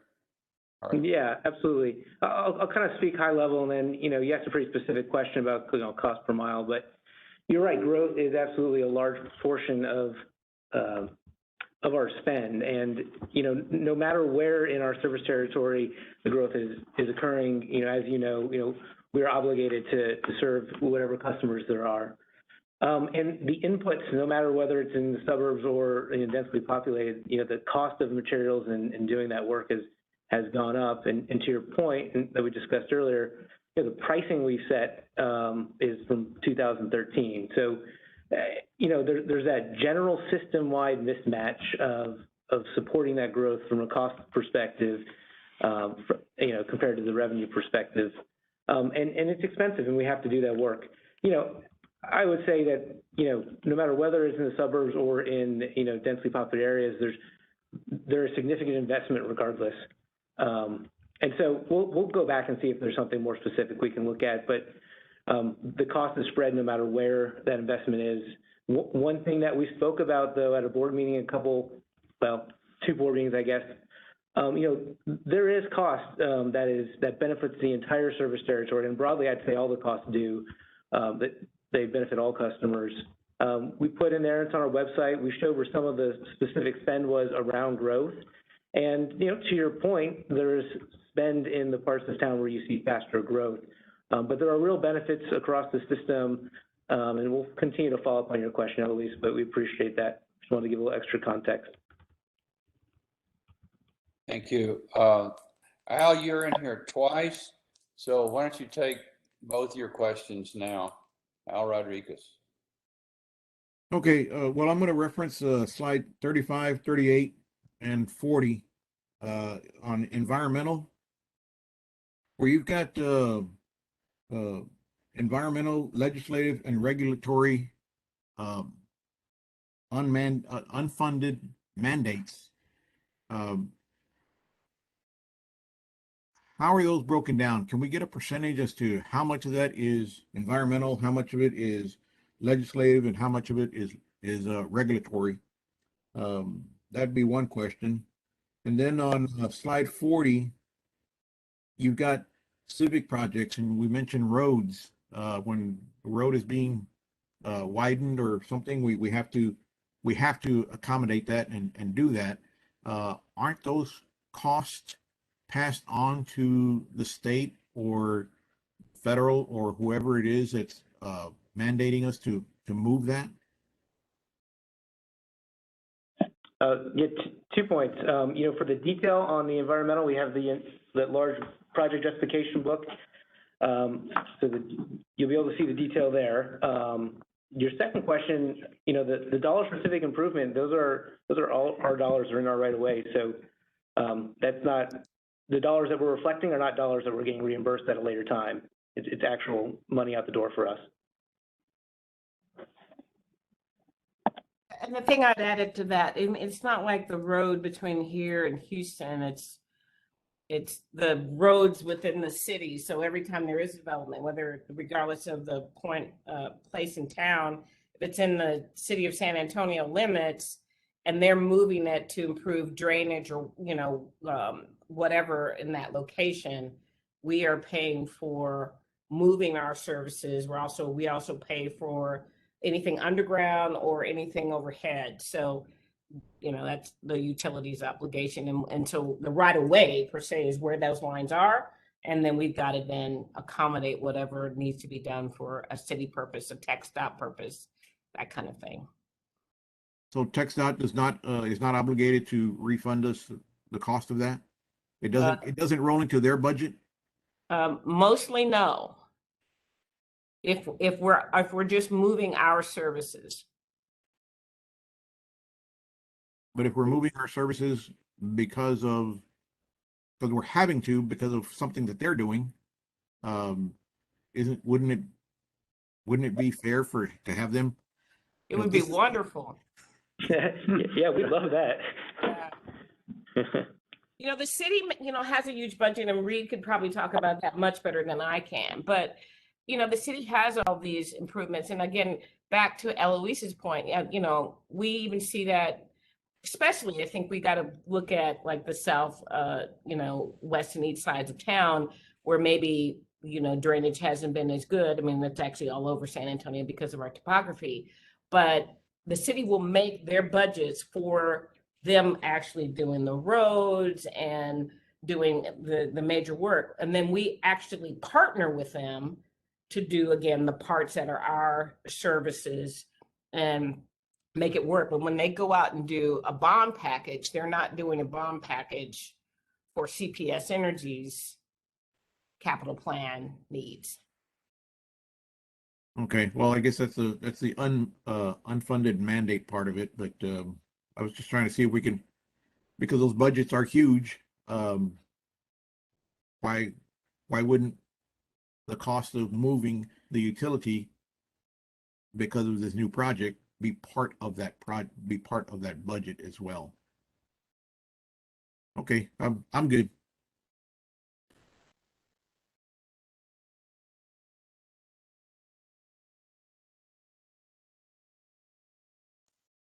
I should have said over. Very good, sir. Okay, I didn't know you're finished. Sorry. All right, Andy, you're next. Andy Castillo? Yes. Castillo? Go ahead. Can you hear me? No, my concern, I know we were talking about the programs and like I said in my comments, you know, a lot of these homes in the south, central, west side, in my community, we live in homes over 100 years old. Sorry about the background noise. My kids are in school as well. But you know, my concern, and Ms. Paula had addressed it, was the investments in these programs to seal up these homes, to make them weather resistant, and to reduce the impact that CPS has to endure with creating more energy. I know we need that energy to make money, but at the same time, the ones that are going to feel it the most are the people that live in these homes that are designed to breathe, you know, that were designed to get heat out of them rather than keep the AC in them as they were intended, you know, 100 years ago. So that was my main comment about that. Thank you. Okay. Thank you very much on that. Now, I'm not sure, but it's, Timmy, did you want to come back in for another question? Yes, I do. Okay, please, go ahead. Yes, and my question and comments actually address slides 7, 9, and 16. 7, because it's a very beautiful illustration of what we're trying to do here. And I remember that in one of our previous meetings, I believe must have been back in August 19th, just after the board meeting, there was a number of bar charts that were presented that showed a total budget of 2.7 billion or thereabouts. And in that was a provisional rate increase of 26.8 million, or roughly 27 million or thereabouts. So now we're seeing an update, which is good because things are always changing. We now have 3.1 billion total, and a provisional rate increase in that of about 250 million. So I think that's good to know that we're at least seeing some changes because of the way information is becoming more clearer and are being used in this assessment. And so, but moving to slide 9, which is where I love this picture because it shows what's causing a decrease and what's causing an increase and all that. And I think it will only help to have this in a more graphical portion form, because I believe that those 7 components are all built into the difference between A and B on slide 7. And if we could just show that in a more graphical sense, the way that would at least make us visually, and again, for communication purposes generally with our community, to show where the big chunks of this rate increase is coming from. I don't know if there are any uncertainties, but again, at some points, such depictions will clearly show what are the key drivers. Amongst these 7 drivers, it gives a pictorial sense of where the big chunks of drivers are, the big drivers are. So I just thought that's something to bring to the attention of the CPS staff. My big question is on slide 16, and that's the slide. I'm just trying to check my papers here. The one that shows the pandemic bad debts. Chad, could you please clarify for me the navy blue bars from 2021 showing 9.3 million all the way to 11.3, which you call the normal bad debt. That is the piece that would have essentially occurred under normal circumstances. But on top of that, we are now going to be adding the orange bars, and then of course the 5 blue numbers that would be recovering those bad debts over the next 5 years. Is that the correct interpretation of that illustration? Yes, it is. The way to think about it is those orange bars sum to about 130 million. And we're not going to recover them in the years that they're reflected in a bar. Instead, we're going to add that together and divide it by 5, and we're going to recover that over the 5 years depicted up in the line. Okay, and these numbers, the 132 million, is essentially the past due accounts that are deemed irrecoverable, except through the rate increase. Is that a correct? It is, yeah. It's our forecasted amount of what will eventually become bad debt from aged receivables that exist now and that exist into the coming year or so. Okay, and I want to believe that all the necessary efforts have been made to recover these debts, and therefore for them to now be called bad means they are essentially irrecoverable, except through the rate increase, as I said earlier. Yeah, that's the presumption, but we're in a little bit of uncharted territory here. I mean, typically I understand. I understand. And the reason I'm saying so is because in my mind, I have a concern. I'm sensing what many of you would understand as a moral hazard here, in the sense that there are past due bills that have not been paid.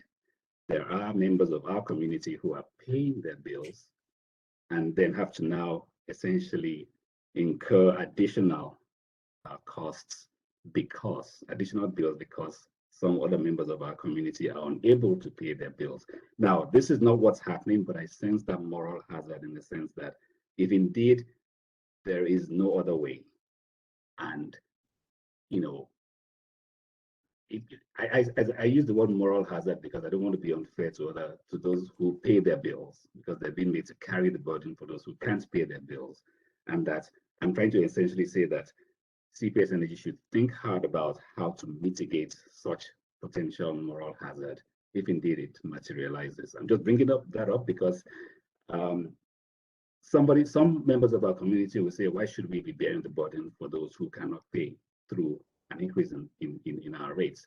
Not because they don't have a way to pay or they are not legitimately and truly having trouble, but I want to be sure that we are considering that moral hazard of, hey, by the way, it's going to be paid anyway by a rate increase. So where's the pressure to make those payments? I mean, it's just a thought, but I feel there's a concern here for that moral hazard, and I'm trying to mitigate that if there's a way for CPS to think about it. And those are my comments. Hey, Chad. Let me jump in here. I think those are very, very important points. Could someone give us a quick briefing on where we are with reestablishing disconnects? Maybe the committee members don't quite know where we are in the process, because if you do have people that, as Simi says, well, they're just going to write it off, and I don't know how you distinguish those from the people that really can't pay. But I think it might be helpful for someone to give us just a few minutes on how you're dealing with that problem and when disconnects will start. Hey, Reed, can you, I'm on, can you hear me? Yeah. Okay. So we reinstituted disconnects this month for our largest customers. We will be reinstituting disconnects for our small business customers next month. And then we'll step in our disconnection process for residential, kind of over a few months. So we'll start with those residential customers that have not made any payment arrangements, that haven't contacted us, that haven't taken any action to try to address their bill, their balance. And then, probably come next January, we're still calling customers. So, our core effort continues. We're up to about $38 million worth of bill payment assistance, which has been able to buy down that, those past due balances. So we're continuing to be proactive about reaching out to both our small business and our resident, actually all segments of our customers. But we have begun the process of reinstituting disconnects, and we do believe that will move, that will get some of these customers, to take action. All they need to do is call us, to avoid getting, disconnected, but they've got to take some action. And, we've got the next, 3 or 4 months until next January to really continue working to get those balances down. So that's where we are. We have started with our largest business customers first. Okay, Rudy, that's very helpful. How do you, if you can, distinguish, as Femi's saying, individuals that just say, I'm just not going to pay, but potentially could, from those that really can't? Is there any distinction you make in your collection process? I mean, it's different than I understand it's different than a company like I was in, where we knew our customers and we extended credit, but you've got so many, I don't know how you deal with that, if you even can. Well, here's my assessment, my response to that question, Reed. It's a good one. I think by and large, our lowest income customers who need the help are doing everything that they can to connect with us and allow us to connect them with the help available. So I don't believe that the balances that are left outstanding are going to be our lowest income customers. I believe they're going to be somewhere in the middle. Maybe they're not our lowest income customers. They're moderate income, or they're customers who just aren't going to do anything until the lights go out, and then they'll act. So that's kind of my assessment. I do believe as the disconnects happen, folks will have to, will try to get paid up, because they'll have to get their service reestablished. But I don't believe it's the customers who can't pay that are, that are the worst actors, if you will, of those not being proactive. I think our lowest income customers are our highest proactive customers. I totally agree with you, Rudy, and I'm just trying to see if there's a way we could, help those that really can't pay, and then put a little more pressure on those that can. And I'm sure you're doing everything you can. The next question we've got here is a follow-up that John Agather's had, and I'm not sure where the process of answering his question is. John, would you take it, and then we'll go back to Dana for another question. Yeah, I mean, basically, I think last time we met, I just asked, for kind of a simple breakout of a residential bill. For the most part, I don't know what a commercial one looks like. And the reason for that is, if we're being asked to give advice on a rate hike, I think that it's important for us to be able to explain to people what each and every line item means on their bill. I understand all the big numbers that have been presented here, and I applaud the CPS staff for a very comprehensive process in getting us up to speed here. But at the end of the day, I mean, the questions that we're asking about doing the rate hike and why we need it, and more importantly, about the investments that we need to make into the future, we need to be able to tie all of that back to that bill, because at the end of the day, that's who's paying the bills. And I just wonder, where are we on that? That's a good question. Where are we with that response? Yeah, John, thank you for the question. I do have, sitting here in my hand, I have a sample bill, because I wanted to make sure I had it if you asked your question again. But here's what I would tell you. The approach that we're taking, we have to kind of subdivide these issues into kind of digestible chunks, right? So today is revenue requirements. We're also going to talk about how we allocate those revenue requirements. On October 14th, we'll talk about the bill configuration, the rate design. And so we've got that, and we will share that in 3 weeks at our next October 14th meeting. And that'll help you kind of visualize where are the dollars going to go into the bill. Hey, Chad, why don't we send them the general breakdown of the bill as it is today, so at least they can have that as a frame of reference, but we will get to be able to talk about the components in 3 weeks. Okay, thank you very much. Yes, Thank you. Thank you, John. We need to stay after that. Everybody needs to understand where all these costs flow through onto the bill. Let's see, the next we got is Dana, back in for another question. Yes, thank you, Reed. Well, first of all, a little clarification on the comment that CPS spends money to, to help people out. I mean, what really happens, isn't it, and correct me if I'm wrong, is that CPS does spend the money, but then they charge all the rest of the customers and get it. So it's really the other customers that are paying for all these things. Isn't that true? Dana, to your point, all our costs go into a pool. And so when we give a discount to a customer, an affordability discount, yes, you're right, there's a spread. So if there are 50,000 customers that receive a discount, then a portion of that savings that customer receives is spread to all other customers. That's just the general approach in a lot of utility structures. So yes, you're correct about that. And so, I mean, I think this is kind of what one of the things that John Agatha was asking. I mean, people really don't know that. Even, I've heard comments that, you've told them again and again. I've never heard that until just recently. So I think if people understand that, they'll understand a little bit better how what the bill says and what they're being asked to do to go forward. And so then my other question then comes back to the comment about the possibility or the probability of CPS having to pay the rest of the Storm Yuri. And at least in my opinion, you need to put that on the table as a possibility and show what that would happen. And you're asking us to look at possible rate increases. This has to be part of the equation up front, not, whoops, we lost our lawsuit. And another clarification, by the way that my understanding of how that actually worked, our chairman, Reed Williams, gave a long explanation to City Council, most of which I read, about what actually happened. And my estimation is that we were just sort of unlucky that one of our coal plants was down.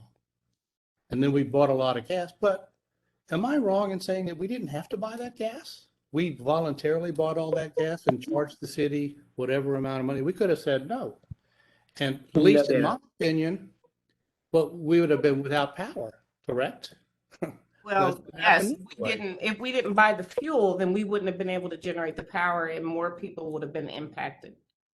Well, I mean, everybody was impacted and a lot. So, but now we're going to be impacted by another $1 billion. I mean, I'm not blaming anybody, but this is actually what happened. Yes, but I mean, Dana, I hear you, but there's no way in the middle of a crisis on the affordability side that we're not going to do all we can to provide as much power as we can first. Well, we were fighting it for the. If you could let me just, I'm sorry, and then I'll stop and listen. But from the standpoint of why we're fighting is because when someone charges $15,000 pricing in the middle of a declared disaster, because every single utility was scratching to try to keep people warm. I mean, we're in a mess, but I will tell you, we'll always prioritize reliability first and then try to work it out. Now, we do have a range on the cost that you're talking about. And we are showing that range. If we couldn't get those discounts and those costs down, but we can go over that in more detail for you and the entire committee. Thank you. Dana, let me jump in here. They did show us the billion and plus, and of that, about, just take round numbers, 450 is being proposed to go into a regulatory asset. It'll get charged out over 5. The 550 is still under dispute. There's a lot of accounting discussions around that, but they are very transparent here, and I appreciate to know how much that they believe the total number is, which is right over $1 billion, how much they have actually paid, which is the 450, which is the first time I've seen that number. That's important. And then it tells us that the impact that we're talking about here, or the additional, potentially, if we can't get any situations improved through negotiations or litigation, it's another 550. So you can say that we're covering about, 45% of the problem, and 55% of the problem is still out there. Now, from just follow up on what Paul is saying, as a public service company, that's our name, City Public Service, we're here to serve the public. We're not here to ever make money. And it all has to go from the standpoint of, we were not buying that gas to potentially make money. We were buying that gas to protect our community. And I think folks need to understand that was first and foremost in our mind as you're going through the process. It's not, can I buy that gas and make electricity and sell it at $9,000? It was, can we buy that gas and keep people from suffering, dying, and keep the power to the hospitals, and keep the power to the fire stations so they can respond. So I think we've got a lot of discussions there. It's a great question, Dana, but I would say we're beginning to see how this $1 billion is breaking down. And I appreciate the disclosure that we have today, that about 45% of it is some way going to be worked into a charge. Again, whether it goes through the rate, which is where I'm used to seeing it, or whether they put it in the fuel adjustment as an amortization of a revenue requirement, of a regulatory asset. We'll see how that comes out. Well, but Dana, great question. Well, I appreciate that, but I as a quick follow-up, Sure. Since winter is not too far away, what's our plan for if it gets cold again? Do we have one? We have done quite a bit in terms of looking at the quality of the efforts that we use and doing some improvements around the weatherization of all the plants. We've done some work already to restructure the circuit, so we don't have as many circuits excluded from the rolling outages. And we've also done quite a bit on market design contributions. We're directionally correct. We've got a list of things, so we can come forward and explain that to you all as well. We're also doing some major maintenance, again, just trying to anticipate how to keep these plants that continue to get older in tip-top shape. And we got the next question. The next question is from Jim Burke. Jim, please go ahead. Yes, I'm unmuted, so maybe I'll just read it.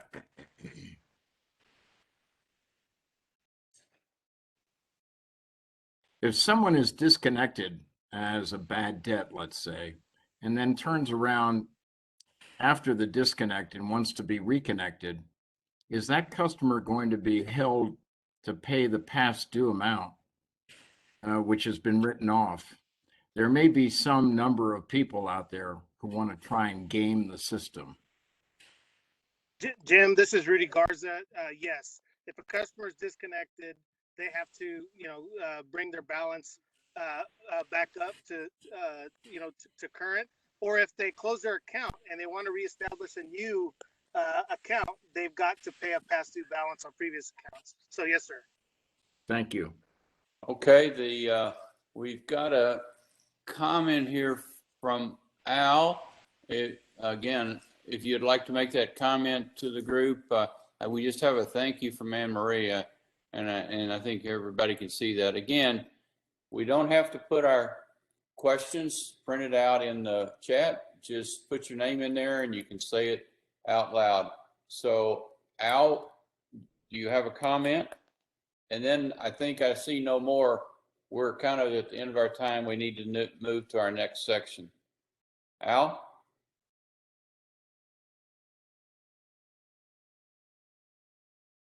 Okay.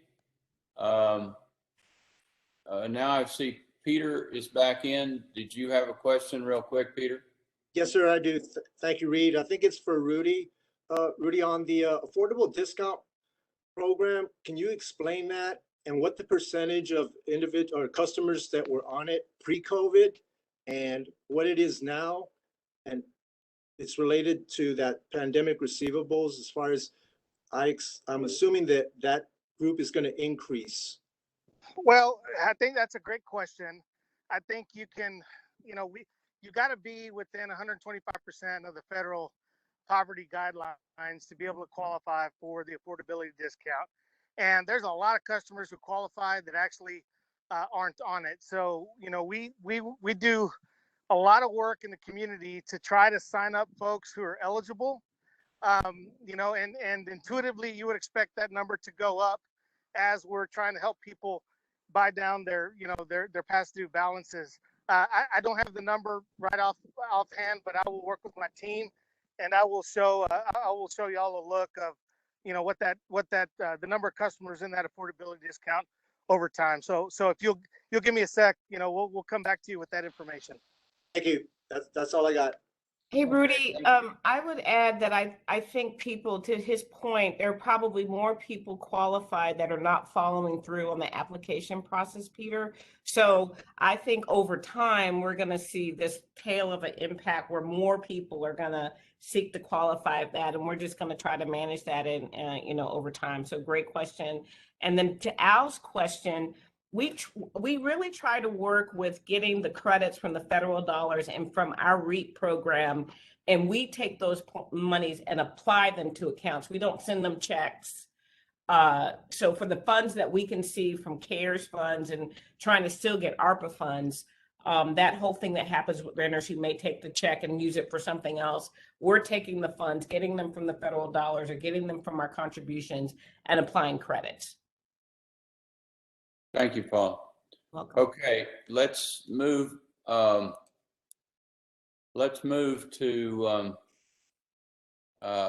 the next part of the section, okay?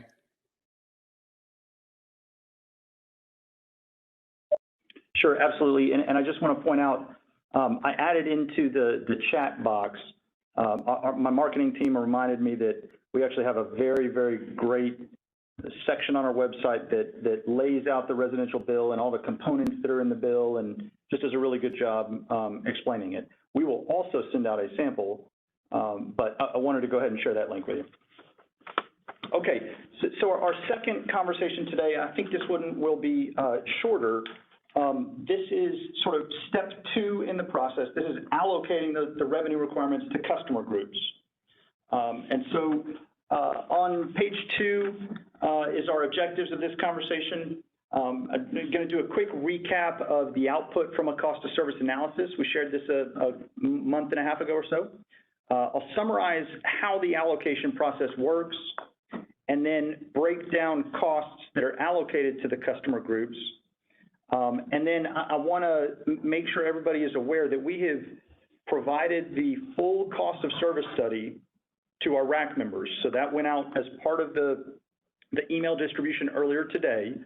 I talked about this file a little bit the last time we talked about cost of service. I believe that was August 5th. This is the really large 80-plus worksheet tab Excel file. We did redact some of the production cost numbers. That's because that's sort of the competitive area of the business. And even if we wanted to share it, sharing the nuclear, the STP plant data, we are a 40% owner in that plant, and our 60% partners in that wouldn't like that too much. So we redacted that piece, but I think that's okay. I think you'll still see a lot of value in how the allocations work. So we'll go through it, kind of peeling the onion today, but if you want even more detail, that file is in your inbox. Okay, next slide. For the agenda, I'll talk about the cost of service output. I'll summarize the allocation process, and then we're going to do 3 different allocations. We're going to do the customer cost, the demand cost, and the energy cost.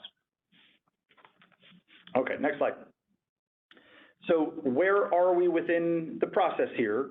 I said this is step 2, right? So once the budgeting process is finished, we look at our forward-looking revenue requirements are defined as part of that budgeting process.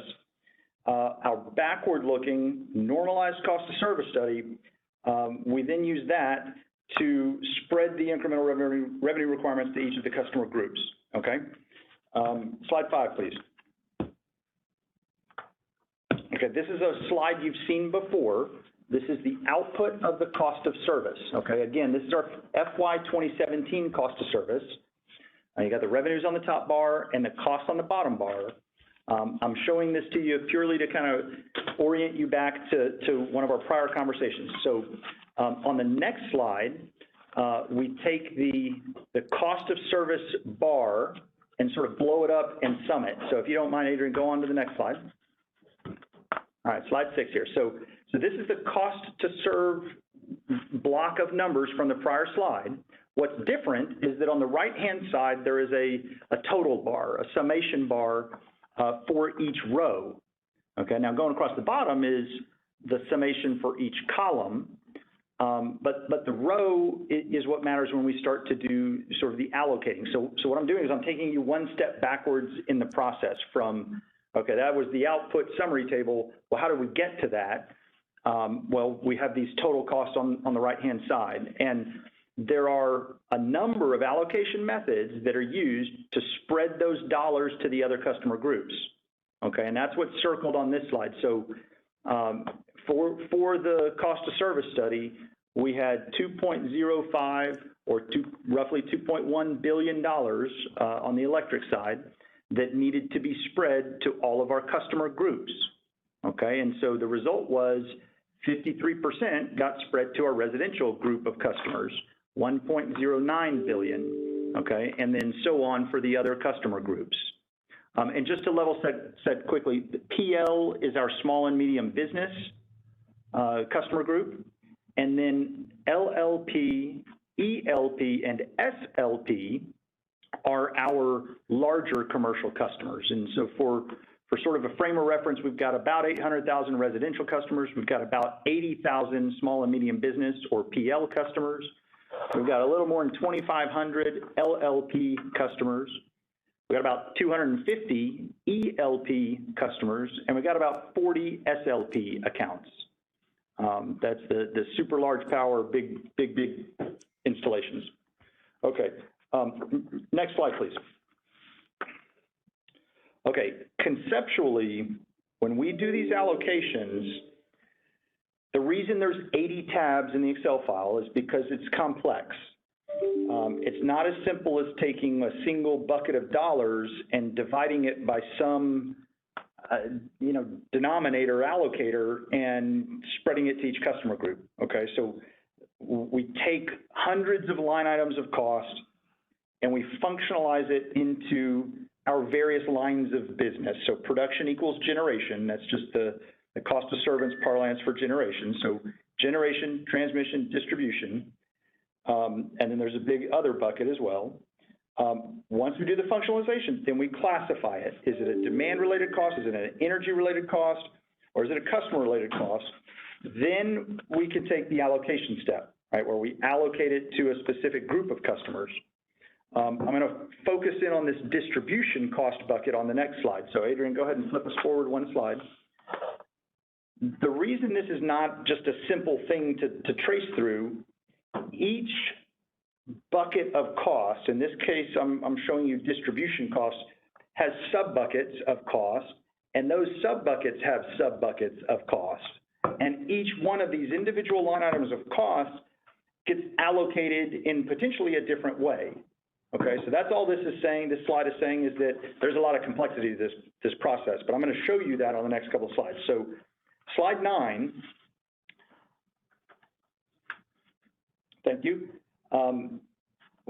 on the next 9 slides, I'm going to unpack first the customer costs, then the demand costs, and then the variable energy costs.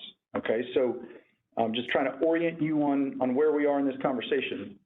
This is the same block of numbers that you saw a few slides ago, but I've circled the total customer costs that we measured in our cost of service study, $233 million.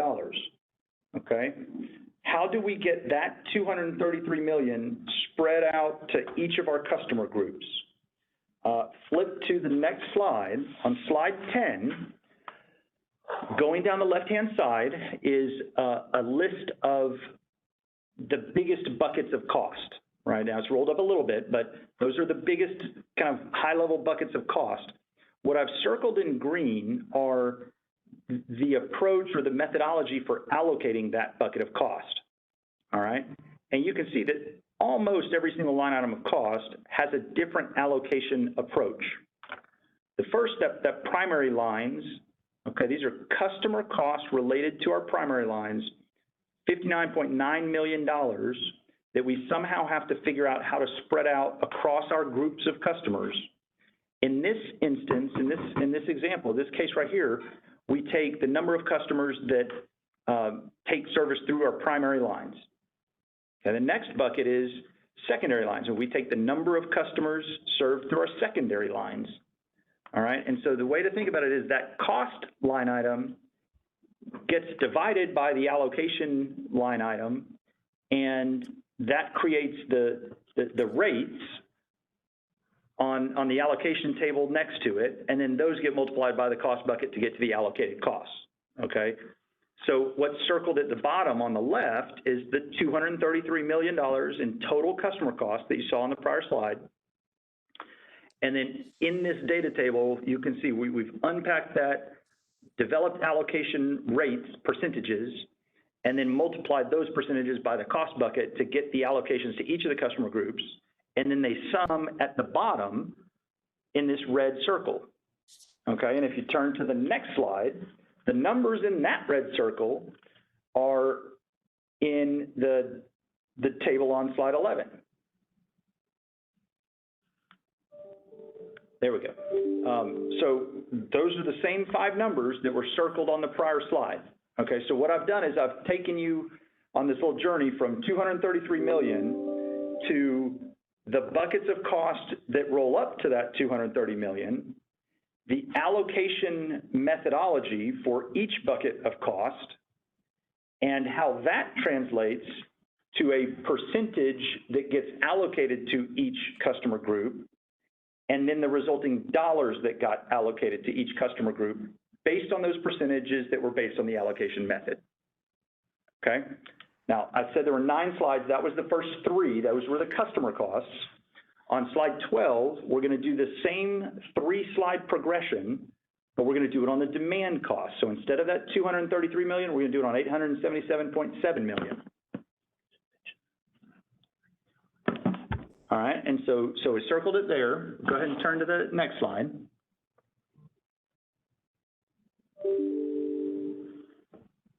Okay, thank you. And we will send out, I had a slide in here and I deleted it as part of our edits over time, and I'm sorry about that. I will send out a definition of each of these customer groups so that you can see kind of their relative sizes, across each other. Okay, so demand costs. Now these have different allocators. Okay, so now I'm breaking down that $877.7 million. You can see on the left, it's got, the various cost buckets. The biggest cost bucket of demand-related cost is our generation costs, right? So $553 million, that's the fixed costs of our generation fleet, okay? And then you see, it's same approach, right? You see the allocation methods, average and excess, coincident peak, that's what CP means. Non-coincident peak, that's what NCP means. And then each class has a contribution to those allocators, and so they get the rates, the percentage in the middle block of numbers. We multiply that times the cost line items, and we get, that's how we spread out the demand-related costs for each customer group. Okay, so at the bottom, you see 877.7 is circled. That was from the prior slide. And on the right, you see 5 numbers circled in red. 472.5 million is what got allocated to residential. And if you turn to the next slide, page 14,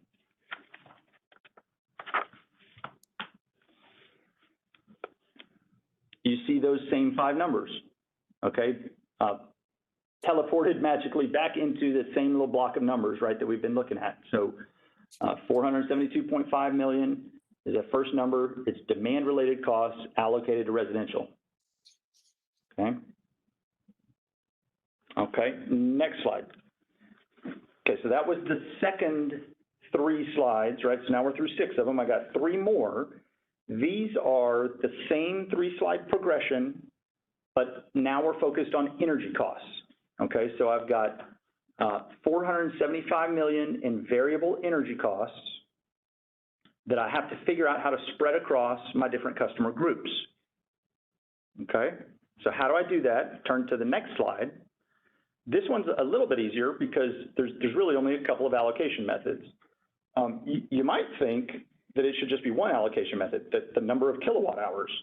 But even in this, there's some complexity that goes into the study. There's a difference between non-fuel related variable costs and fuel related variable costs. So fuel related variable costs are like natural gas and coal and, right, I mean, it's the true fuel. That gets allocated to our customer groups based on their kilowatt hour consumption, what we're actually selling to them on their bill. But the non-fuel variable energy cost, that's like the cost of actually operating the plants on a variable basis, right? That gets allocated to them based on the kilowatt hours that are produced at the generator that end up flowing through the lines and serving each customer. Now, why is that different? Well, there's line losses, and that's a common industry thing that happens. You generate and you send it across lines to customers, and what the customer gets at the end of the day isn't quite as many as you generated at the front end of that. It's about a 1.5% to 2% line losses, right? Well, if I'm allocating my cost of operating a plant, I have to allocate it and include those line losses. So that's just one example of nuanced complexity that's built into this cost of service process. So same result here. We take the 475 million, we take the allocation method, that leads to the allocation percentages. We multiply those times the buckets of cost, and you get to the bottom red circle of 5 numbers. And in this case, the residential one is 209.7 million. And if we flip to slide 17, you'll see where that 209.7 million goes back into the same little table of numbers. So what I've tried to do is illustrate kind of the next level of depth around how the cost of service study determines which buckets of cost and how much of those buckets of cost get allocated to our various customer groups. There's no subjectivity in it. It's all arithmetic and rules. We don't decide to pull out some cost and allocate it to one group versus another. It's just done purely based on the way they utilize our system. And we talked a lot about that on August 5th. We had charts that showed the difference between residential consumption and commercial consumption and how peaky residential was versus commercial. It's that information that drives this. Now, it's hard for me to know sometimes exactly how much depth and detail this group wants to get in, but I've unpacked it to this next level of detail. And then what we did is we provided you with the whole cost of service study. So you have the full Excel file, and you can go dig around and unpack it. And if you have questions, please let us know. We're happy to explain pieces of it. But I think what you'll find is the most important piece that you care about is these summary tables that we've shown you. Thank you. Okay. Yeah. Go ahead, Reed. I'm sorry. That's a really, really important point. The discussion if you've heard many times people go, one class of customer is subsidizing another class of customer, and the other class ought to pay more than this class. That all comes down to the allocation assumptions made in those green boxes. And this is a very important point for all of us on this rate committee. If we believe that there is a place that residential are subsidizing commercial or commercial is subsidizing residential, please ask your questions, read the allocation study, which is the 2017 rate study, and understand, and then have your questions about the assumptions or the methods or the procedure, however you want to call it, that's in that green box. That is the critical thing that we've got to focus on as a group. So I know this is a lot to get right now. We've got 3 weeks to look at it.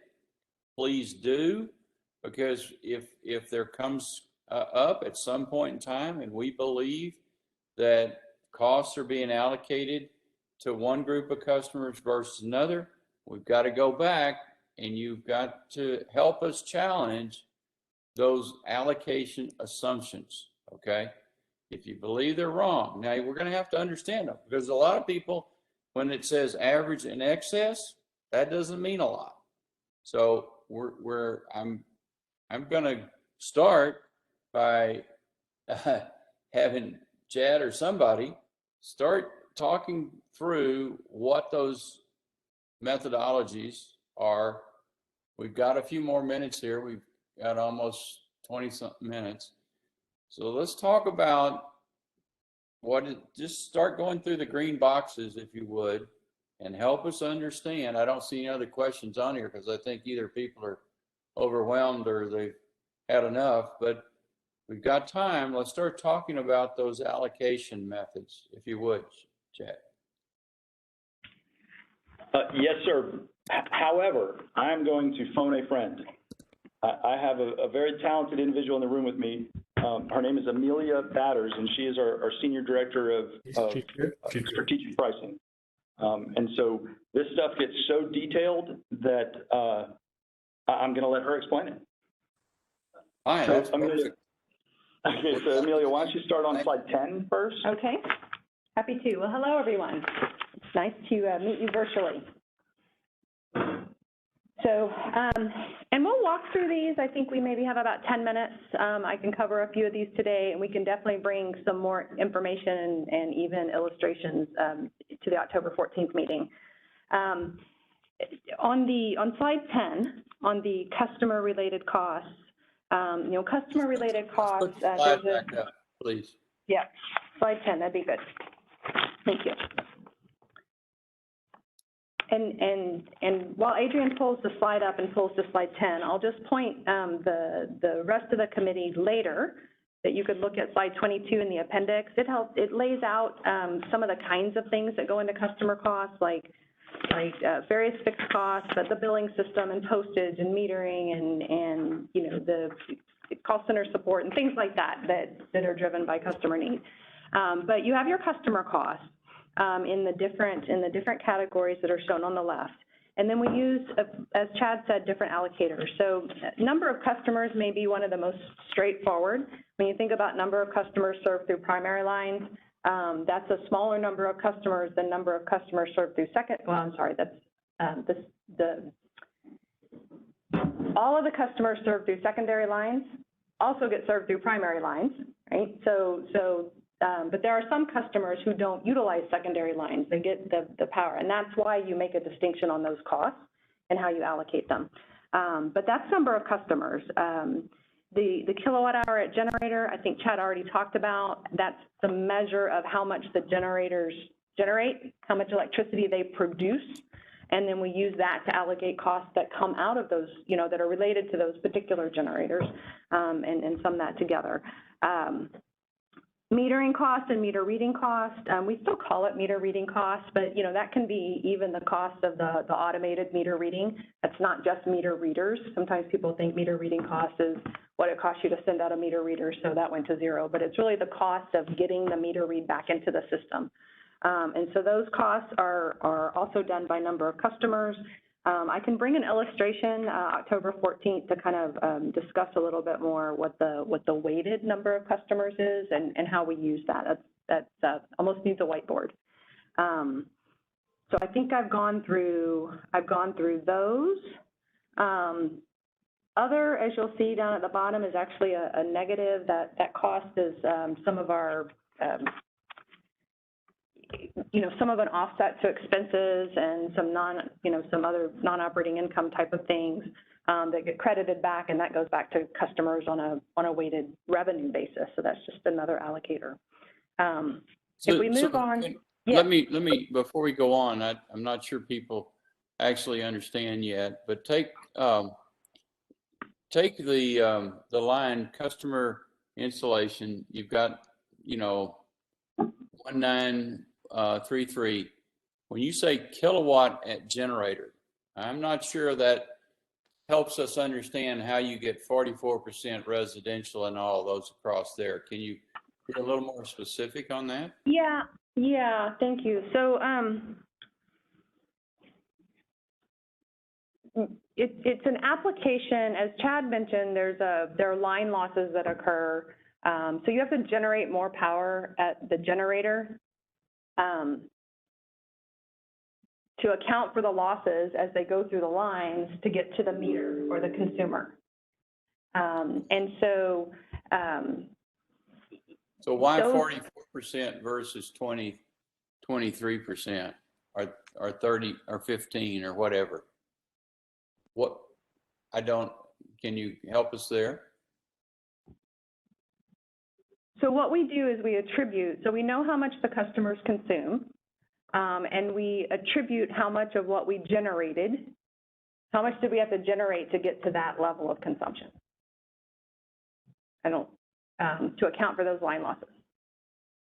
Is customer installation line loss? Is that what we had?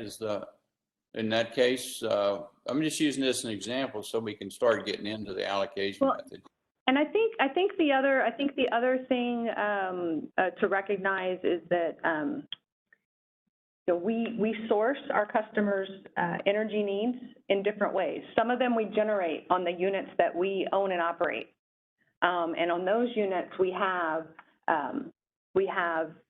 these kinds of we have certain costs related to those units. Some of which we purchase off the market. So we would not use, for example, even though the metered kilowatt hours would include all of that, because it's a sum of everything that we consume, the kilowatt hours generated would be based on what was generated off the plants that we own. And so the percentages vary then. If I look at our allocation tables, and I could compare one later, but if we were to look at the kilowatt hours at generator, they vary a little bit in their percentage to the different customer groups. So Reed, what we can do is we can show the math on this, but it's like we got to walk forward through the math to be able to explain it all the way. Okay, and it's fine. I think it's important if the folks are going to be held responsible, and by the folks I'm talking about us, the 21 of us. We need to be able to answer what a kilowatt hour at generator allocation method means. It's easy for us to take the number of customers. Okay, we can all understand that. But then you get down to where you've got secondary customers weighted. All right, it goes from 90% to 68%, which skews more of the cost over to the larger users. I think in general, if we can just start getting some kind of cheat sheet for how these pieces are allocation, if you use the word, in this case, and it's fine, kilowatt hours at generator, what does that really mean? And then if you're talking about metering, it says meter cost. Okay, well, that's fine, but it results in 66% of that going to residential, the word meter cost doesn't tell me much about how we wind up with that 66% number, unless I just don't understand.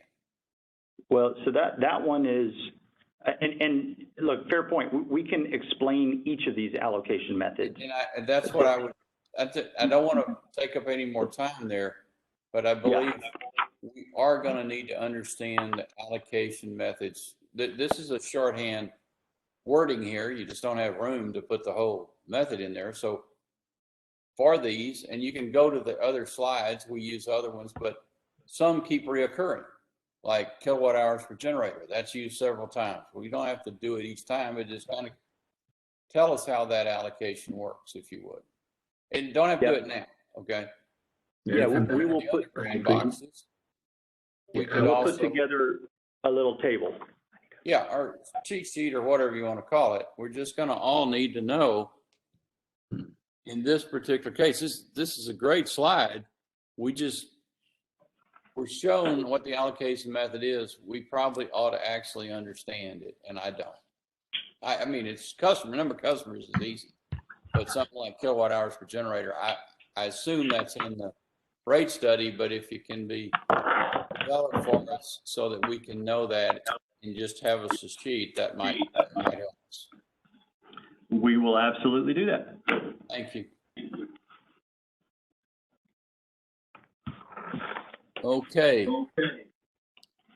I don't think there's any more questions here, unless somebody has responded to something other than everyone, which has happened. So I'm going to open it if somebody wants to speak up, if they have a question on this allocation. This comes into focus for us. I'm going to add something to your point, Reed. I think it's important to know what those allocation methods are, even though I think at a very high level we understand, some of the terms, but it is actually a shorthand for some of what I think have been covered in some ways on a conceptual basis during the educational phase. But now we're dealing with the real numbers. We want to know exactly how, for example, when you say something is weighted, well, what therefore is the weighting factor?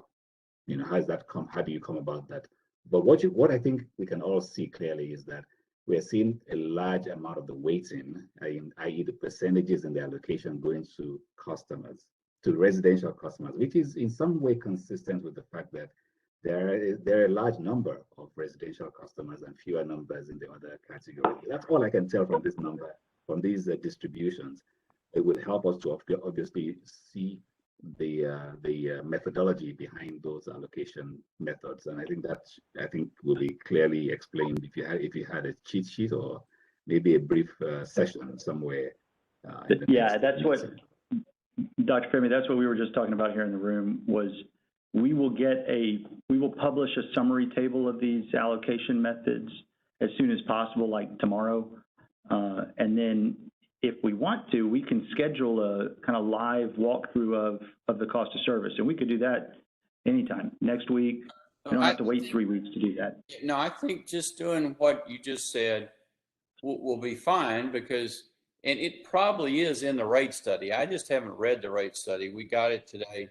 And there's probably a definition of these in the rate study, but if we can help everybody save time and you can pull those out of the rate study and make a analysis, just make a simple, here's an explanation of what this one means. This is how it does. And this is how it comes up with 44%.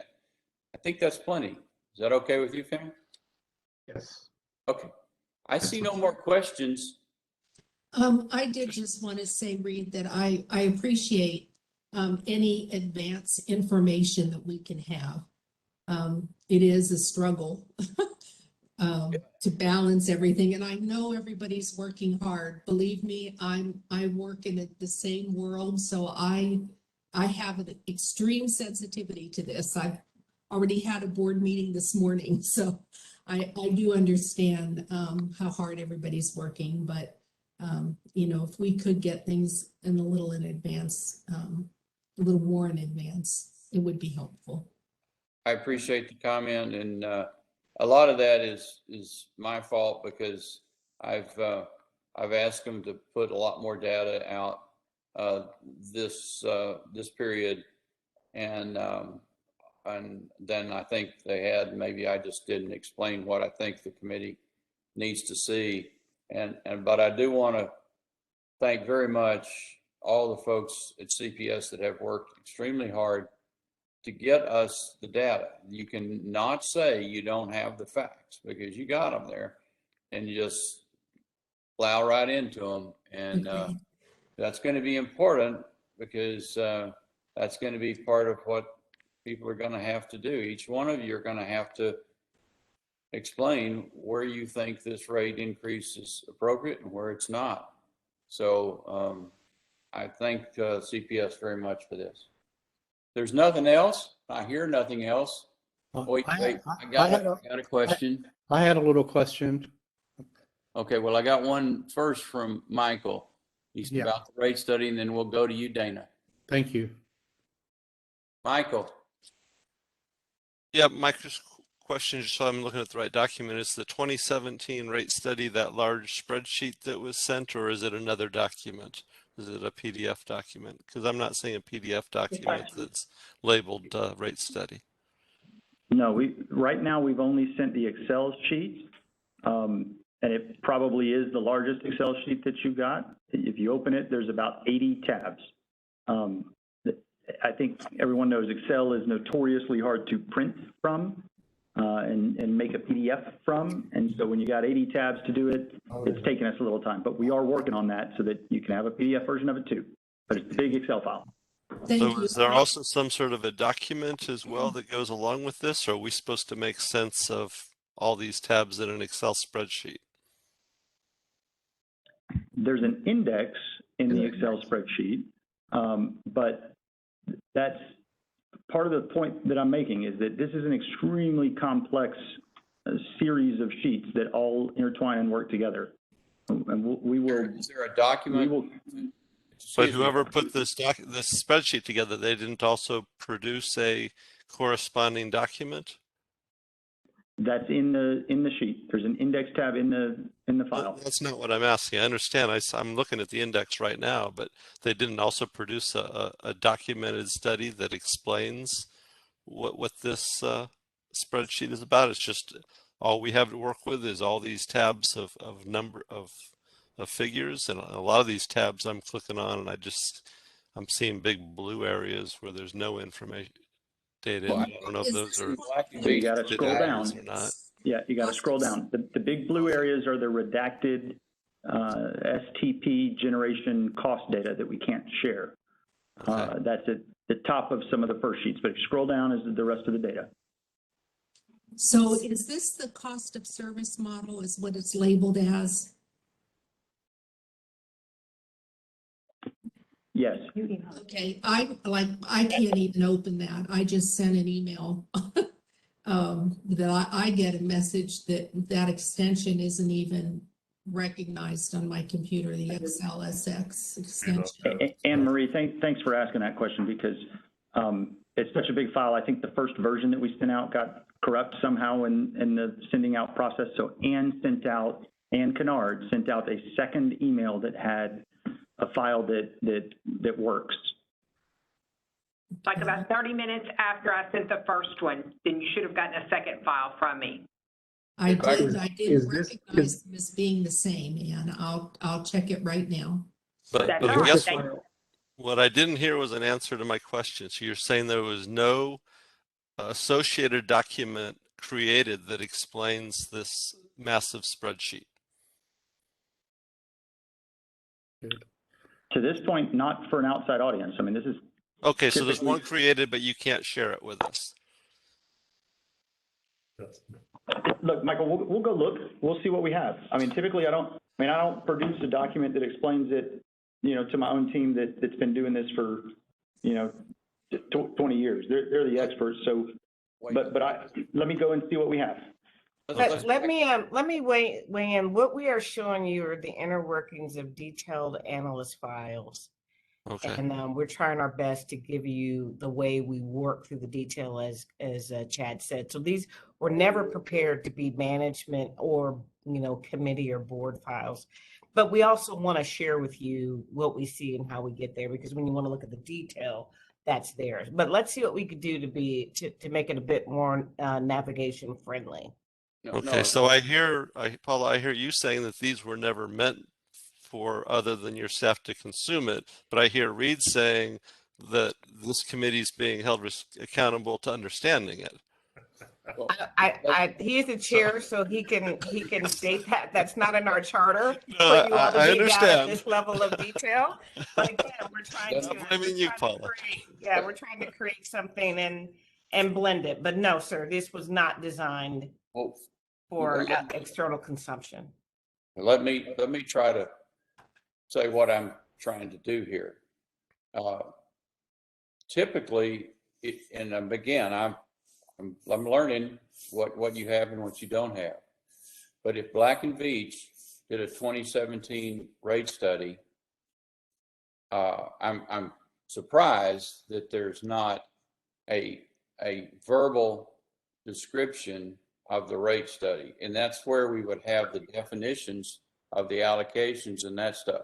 If it is only in the spreadsheets and that's all Black and Veatch provided, then that's information for us, and we need to know it. I did not ask for the rate study, but I appreciate it being presented. Let's get that on the thing. But what I asked was, really good. how are the allocations made? They said they sent it to us, but I never saw. How are the allocations made? All right, and that's in those green boxes. That's what we're really interested in understanding. And again, I don't know that I said I needed to see the rate case. I'm glad to see these percentage of allocations, and that's why I'm asking for the definitions. So that is how people will understand how the costs are actually being allocated, if they want to understand. Okay. And we will get the definitions. I do want to clarify. CPS Energy conducted the cost of service study, but we asked Black and Veatch to review it in fine detail and validate that it was done 100% correctly. Okay. Okay. That's a great clarification. I appreciate that. Okay, it's about the time. I don't see anything else in. I don't think I see anything else in the chat, so I will say we're adjourned. And no, wait a minute. Did somebody else want something? No, I just popped in to say, Reed, that yes, the second email did contain that spreadsheet and it was not corrupted. I was able to open it. If anybody else was having that problem, it was labeled differently. So I was trying to match the labels up to make sure I was opening up the same document, just in case anybody else's brain works like mine. Mm-hmm. Okay. So. And I had one other, I don't want to prolong this much, but it has to do with this allocation stuff, which is kind of hard to understand. And help me recollect, I think a couple of meetings ago, there was a chart on the rates charged versus the state averages for residential customers versus industrial customers. And it seems to me like the rate that San Antonio's charging, say, industrial customers was going up, and the general trend was down in the state. Now, does anybody remember that?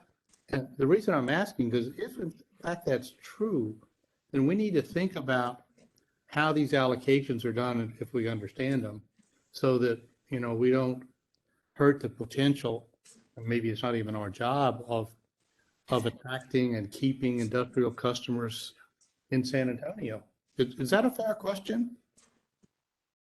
Dana, that is a fair question. I would tell you again, like when you probably in certain areas, also because of the way utilities do promotions, you will oftentimes see even lower commercial and industrial rates.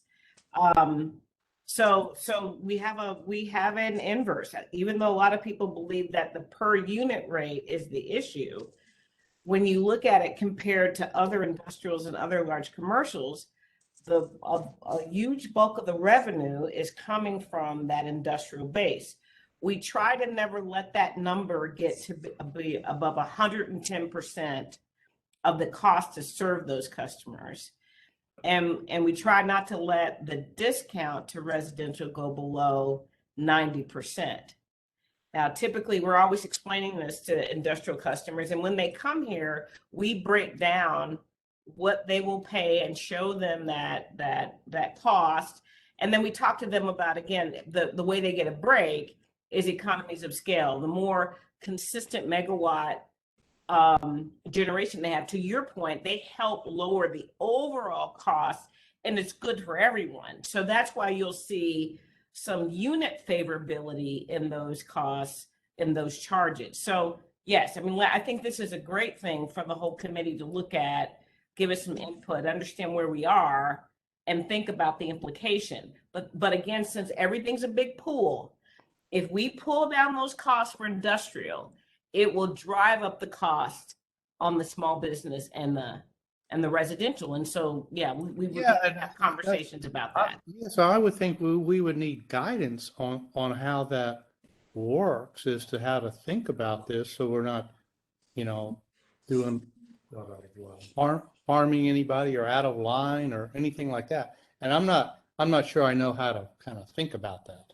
Is it fair to say that that's an issue that would be addressed when we look at rate design later, and not necessarily in this current rate increase?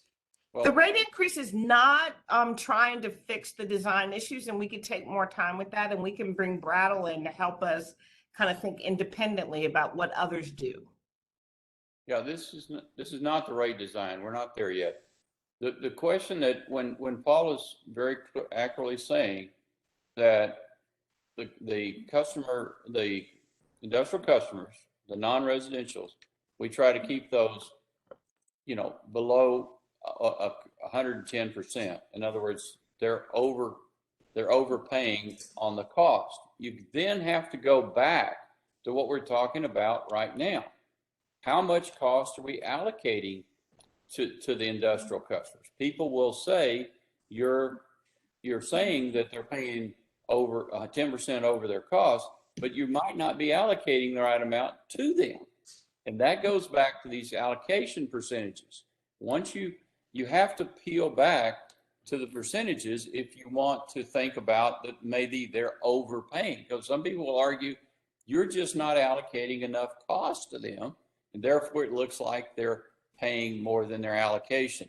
So ultimately, the understanding is, are we allocating costs, revenue, requirements? Are we allocating those revenue requirements right? To do that, unfortunately, we need to understand how those costs are getting allocated. Because again, it's a circular deal. If you don't allocate enough costs to those, then it might look like they're overpaying or paying more than their costs. And it goes back to what the allocations are, which is why the rate study is so important, which is what Michael is talking about, and so is Chad. So I think we've probably worn everybody out on this tonight. We can take a break, and I appreciate everybody's attention to a very detailed session. And I certainly appreciate all the information that we're receiving, and we can all work to understand it, and it will take some work. Without anything else, then I think I'll try to put us out of our misery right now and let us go on to more pleasant things in our life. Thank you very much, and appreciate again all the help from CPS. Good night, everybody. Thank you. Thank you, everybody. Good night, everybody. Good night.